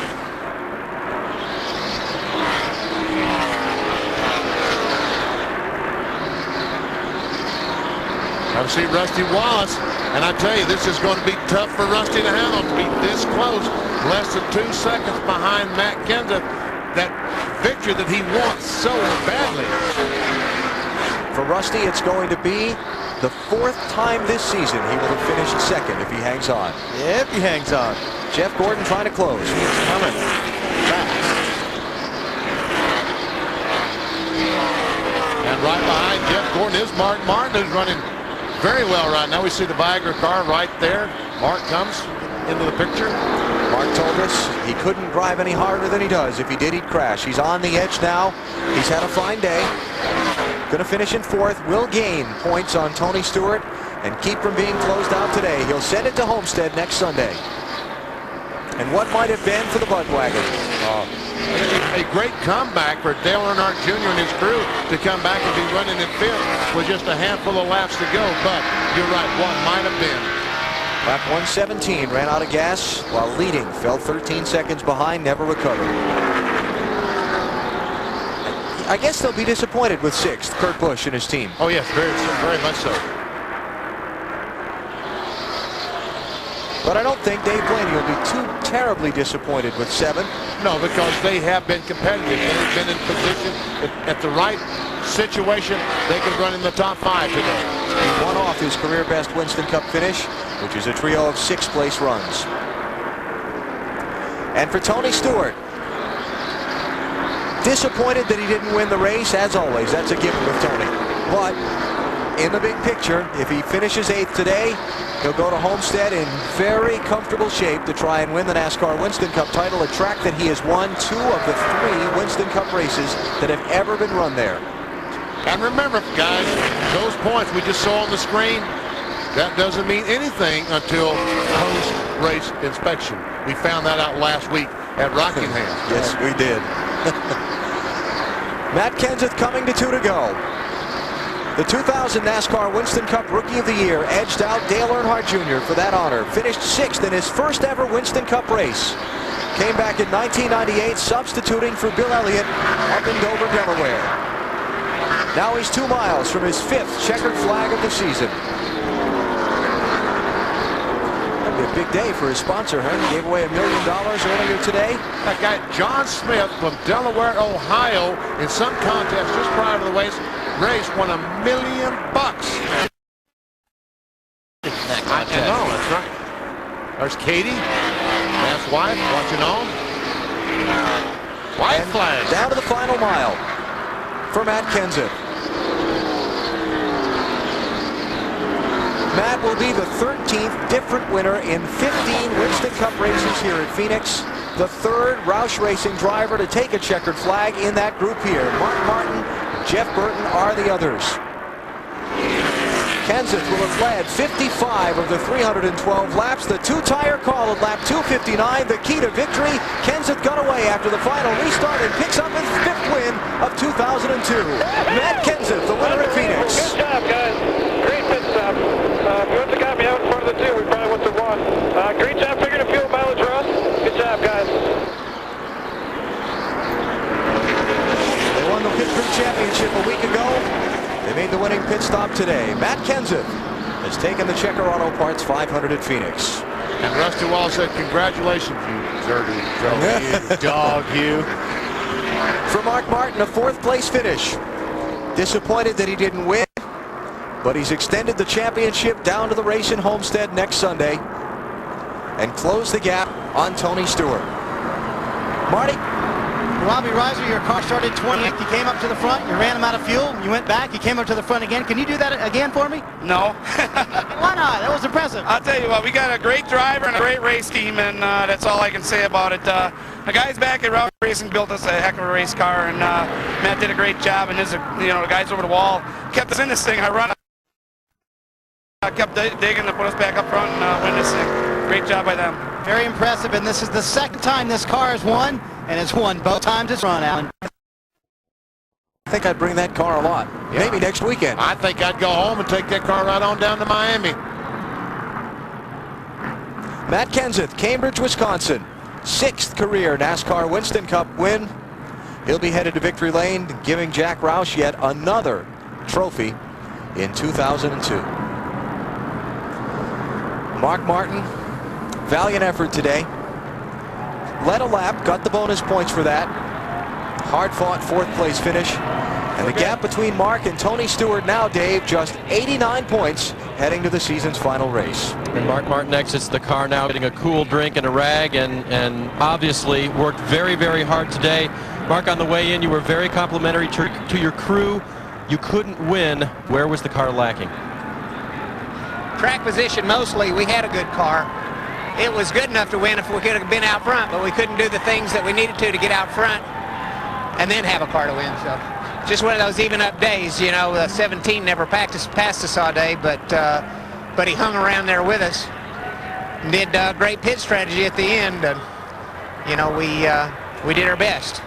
We had a good enough car to contend for it. We just got ourselves a little too far back in the pecking order. And so how do you feel then going to Homestead next week, still with an opportunity, outside chance? I think we raced as tough as we could today. I'm proud of this whole Viagra team. It was a great car, a great Taurus today. Great effort. And, things could have easily gone our way from where we were at. We had a car that was good enough to contend for the win, and that's all I can ask for. All right. They will show up, guys, definitely, and they'll give it their best shot next week in Miami. To Bill Weber. Matt Kenseth in victory lane here in Phoenix, his 5th win of the season. Wheel off, climbing out of the car. An amazing performance by driver and crew, and the calls by his crew chief today here in the Arizona desert. High fives all around. Already got the kiss from his wife, Katie. And Matt Kenseth back in victory lane, win number 5 this season. How about that one? That was unbelievable. We had a great day. It's the first time Robbie's ever ran me out of gas, and I thought we ruined the race, but our DeWalt Ford Taurus handled flawlessly all day. It was great. We have some great sponsors on this car: AT&T, Broadband, Kraft Singles, Gatorade. A lot of people that helped us out, and it's been an unbelievable year. I never thought we'd beat a victory lane. I thought it was gonna be hard to get here once, much less 5 times. It's been unbelievable. 2 tires. Yeah, we actually stumbled on that sort of by accident at the beginning of the race. We started so by our backs. I qualified so poorly. We got 2 early in the race, and the car was faster on 2 than it was on 4. It was just unreal. So we put 2 on at the end of the race, and sure enough, it was way faster laps than I could have ran putting on 4. So it was the right thing to do at the end of the race. Any way you can sum up this season with 1 to go, the fact that you have been to victory lane 5 times? It's just been a dream season. I mean, who would have thought we could have won 5 races this year? It's just unbelievable. The year goes by so fast, and we race so many weeks and we travel so much it don't really get to sink in, but we get to sit back and look at it this winter. It's just been an unbelievable year. Congratulations. Thanks, brother. Matt Kenseth in victory lane. From Matt Kenseth to Matt Yoakum. And Tony Stewart comes home 8th. Describe your day, Smoke. Just another day in paradise, I guess. I mean, we weren't bad. We didn't have a bad car. We really proud of Zippy and the guys. We made some pretty big changes last night and didn't really know how it was going to affect the car, but the car was pretty good today. It was just something we missed that kept us from being as good as the guys. But thanks, man. Junior coming in, goosing him there. Shoot, he wasn't goosing me, kicked the crap out of me back here. But anyway, no, we put on a real loose and made an adjustment, and then came in for that last pit stop, and we put the adjustment back and put tires on it, and thought that we would be okay. And just must have had a really free set of tires too from the end there, and that just got us a little bit out of adjustment there at the end. But I'm looking at the board, and we didn't get hurt too bad today. So now we're going to a place that I really like, and a track that I'm looking forward to. We ran really good there, and I got cheated on my win there last year. I got to go back and get my dominance back at my track. Now, how special would it be to go back and win at your track? You should have won all 3. Like you said, you've won there twice, and you had a wicked test earlier there this week. Well, gee, Matt, what do you think? You think it'd be fun? I think it'd be pretty cool. I think it'd be a blast. So I got to go to the Outlaw Banquet. I'm going to go see my sprint car driver who locked down second in the points yesterday. So I'm going to get a shower and go and hang out to make it with him tonight. Second in points and car owner points, second in driver points. His World of Outlaw driver, Danny the Dude Lasowski. Stewart looking for a Winston Cup championship next week at Homestead. Alan? Tony has won 2 of the 3 races there, and he'll take an 89-point lead into the season's final race. That means Tony Stewart needs to finish 22nd or better if Mark Martin wins the race to lock up his first NASCAR Winston Cup championship. Lots more post-race coverage from Phoenix coming up. Stick around. We'll be right back. Give me fuel, give me fire, give me double shot at time.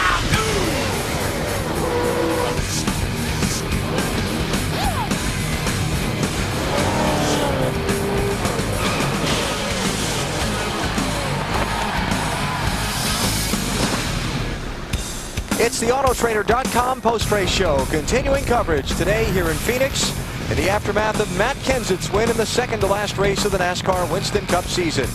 Better than 100,000 fans on hand. Beginning to file out under beautifully sunny skies moments ago, the rivals for the championship making the walk back to the garage together. They'll fight for the title. They'll do it on friendly terms. Marty. Alan, the man that finished second today, Rusty Wallace, 2-tire stop at the end. I think you can honestly say after this one you left nothing on the table, Rusty. I don't think we did. We had a really good handling car all day long, and in order to keep that track position, a lot of guys were 2-tired, and after we 2-tired, I said, man, I think it's really making the car handle better. So we did 2 tires, 4 tires, 2 tires, 4 tires, and at the end with 45 to go, we did 2, and it worked out real good. We've gained a lot of points, and darn, I haven't won yet. I'm getting closer and closer and closer. We've got 1 more race to go, so I hope we can do it. But it's been a really good year so far. Boy, the car was really fast today. It's our best car we've got, and so now we're going to take it back to the shop, clean it up, and take it right to Homestead and take our best bullet there. I know that wind's eating at you, Rusty. You going to be able to sleep this week? Nah, hell, I don't sleep at all hardly anyway, truly worrying about this thing, but it's meant to be, it'll happen. You know, I just hate to let that streak of 16 straight years of winning quit. And Billy says, I hate to be the crew chief that's with you if it does happen. So we're giving everything we got. And he made that decision to take this car to Homestead on pit road after the race. Dave? And finishes of 27th and 37th are roundly trounced today by Junior finishing 5th. You got to feel great about that. Yeah, I'm pretty happy. We ran out of gas, which is really stupid of us, but we miscalculated. Made a lot of mistakes on pit road. We're just struggling. We got a lot to prove on pit road during our pit stops. I think the guys are really going to buckle down, hopefully, this offseason. But we're starting to make some gains on getting where we want to be as a team. I hope everybody's kind of noticing how much better we've done over the past several months. And I want to give a shout out to the Dirty Mo Posse back home, all the boys. I don't know if I'll see you tonight. It's a long ride home, but can't wait to get back. Tell them about your right foot, because I think that's why the fuel mileage was miscalculated, because your right foot's a little sore. Oh, yeah. Just mashing the gas. You know, I don't know what the bottom of it looks like, but mash the gas so hard just cause you're like, you know, you're wanting to go, and I was trying to catch Mark at the end, and I swear to God, I must have knocked a hole in the floorboard there trying to catch him. But well, they can repair that, and he comes home with his 11th top 5 of the season, guys. All right, here are the results from today's NASCAR Winston Cup race at Phoenix. Matt Kenseth, 5th win of 2002, and it has, as Matt said in Victory Lane, been a great season for that 17 team. It's been a fantastic year. Jeff Gordon's car today was a very, very good race car. Martin, I'm telling you, these guys drove today while as hard as I've seen them drive in years. They drove hard, and next week they're going to have to drive pretty hard, too. Season high finish for Dave Blaney in the 77 car. And Kenny Wallace beat Jeff Burton by about a half car length coming down to the start-finish line on the last lap. That 43 car, because he's finished all the laps, I did the math. 22,016 books donated because we ran all the laps yesterday. Cheerio spoonful. Yeah, Cheerios, a program that you and John were both doing with Cheerios this weekend to donate books to a reading charity here in Phoenix. That's a lot of books, 22,000 books. I guess. You're not carrying them all, are you? I don't think I've read 22 books, let alone. Can't even count that high. That opens up a lot of responses, none of which would be good. I know. And we see that 38 cars still running at the end. Bobby Labonte had that engine problem. He's out of the race. Jamie McMurray crashed early, ran some laps, but fell out before the race was over. Christian Fittipaldi, Scott Wimmer, both involved in crashes. Tony Raines with mechanical failures. A couple moments ago, Dave Burns spoke with today's third-place finisher, Jeff Gordon. Jeff Gordon finishing 3rd. And Jeff, after talking with you yesterday and knowing how your car was doing, you guys made a big comeback to finish 3rd, didn't you? Well, I think it just says a lot about this race team, how hard these guys fight every time we come out to the racetrack, and this you know, effort right here. There's a lot that was put into it. We came here and we tested. We thought we found something, you know, and built a good race car. Came back here and backed that up with a good solid run on Friday qualifying. Great solid run today. I mean, I thought we had one of the best cars. Unfortunately, 2 tires won and 4 tires didn't, and so we'll you know, take our 3rd place, best finish we've ever had here. Well, the defending Winston Cup champion beaten by pit strategy, but gave it his best effort, guys. And the 77 car of Dave Blaney finished 7th today. Boy, you seemed like you had a rocket ship in the first half of that race, but just fell off in the second half. What happened? Well, I don't know. You know, we tightened up a little bit in the middle of the race and couldn't ever catch up to it. We were so good early. We had to make big changes on it, so we were trying to sneak up to it and never caught up. But man, I thought we had something for him the first half of the race on the long runs, and we just got a tick off there in the end. We could still hang, but we couldn't gain ground. But solid day for the Jasper guys. I was proud of them, Brian and everybody. Another good run for this race team. Do you feel the momentum building headed to one of your best racetracks in Homestead? I don't know. We just, you know, you do all you can do every weekend, and man, we had a really smooth, good weekend. We qualified good in race practice, good in the race, and you know, you have weekends like that. You say, man, oh man, this isn't so hard, but but it is. But it is, and it just makes you appreciate the good ones, but even more. And a great weekend for Dave Blaney. Comes home 7th here at Phoenix. Alan. Here's our Pepsi race recap. What happened today in 500 kilometers at Phoenix? Well, 100,000 plus fans got a good soaking of sun. Tony Stewart tried to protect his lead in the NASCAR Winston Cup Championship to start the day. Early action now. First caution, Jamie McMurray, Ken Schrader get together. McMurray winds up catching a piece of the outside wall off turn 4. He would continue, but later drop out of the race. This is pit road on the first stop. Kenny Wallace and Kurt Busch get together. Taryn Wallace's left side door.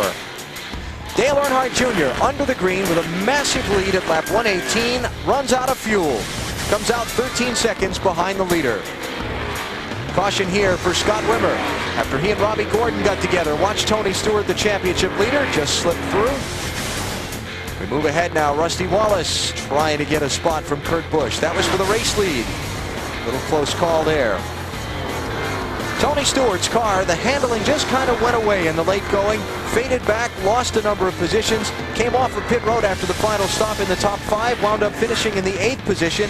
Here was the big crash of the day. Christian Fittipaldi and Jason Leffler getting together. Fittipaldi pounds the wall in turn 3. He was okay.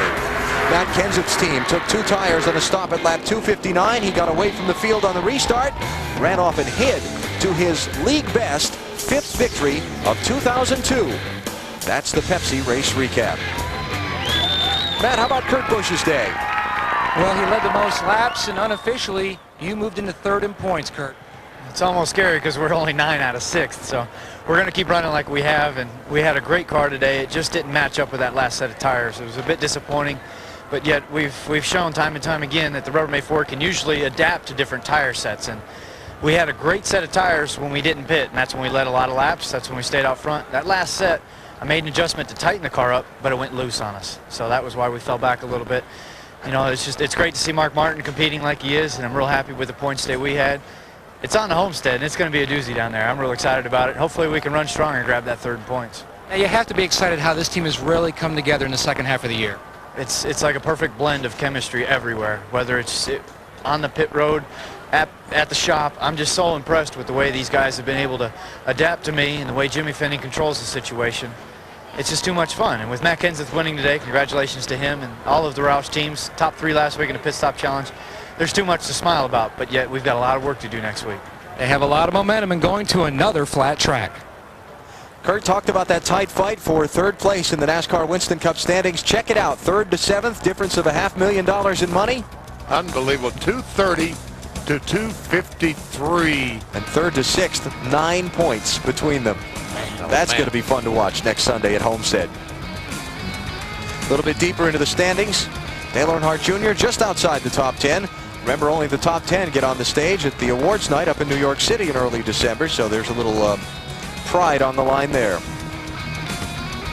So Matt Kenseth has won today here in Phoenix. Tony Stewart has hung on to the championship lead. Final thoughts from here after we check in at the Sun America Sports Desk in New York. Here's Matt Vasgersian. Next weekend, the final weekend of NASCAR action. We'll see it both Saturday and Sunday on NBC. Ford Championship weekend from Miami, 1:30 Eastern Time for the NASCAR Busch Series, and the Winston Cup Championship deciding race next Sunday.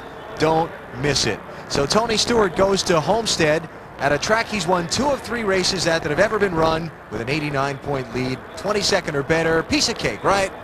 Yeah, piece of cake, but no, it's not a piece of cake because anything can happen to stock car racing, and Tony Stewart and that entire crew are going to Miami with thoughts of winning the race and the championship. And when you win, you've got to get closer to the edge, and sometimes you go over the edge. What do you think? I think he's right. Think he's right? VP, I think you're right. Nice of you to add to the conversation. Yeah, and anything can happen, and all it takes is one mistake.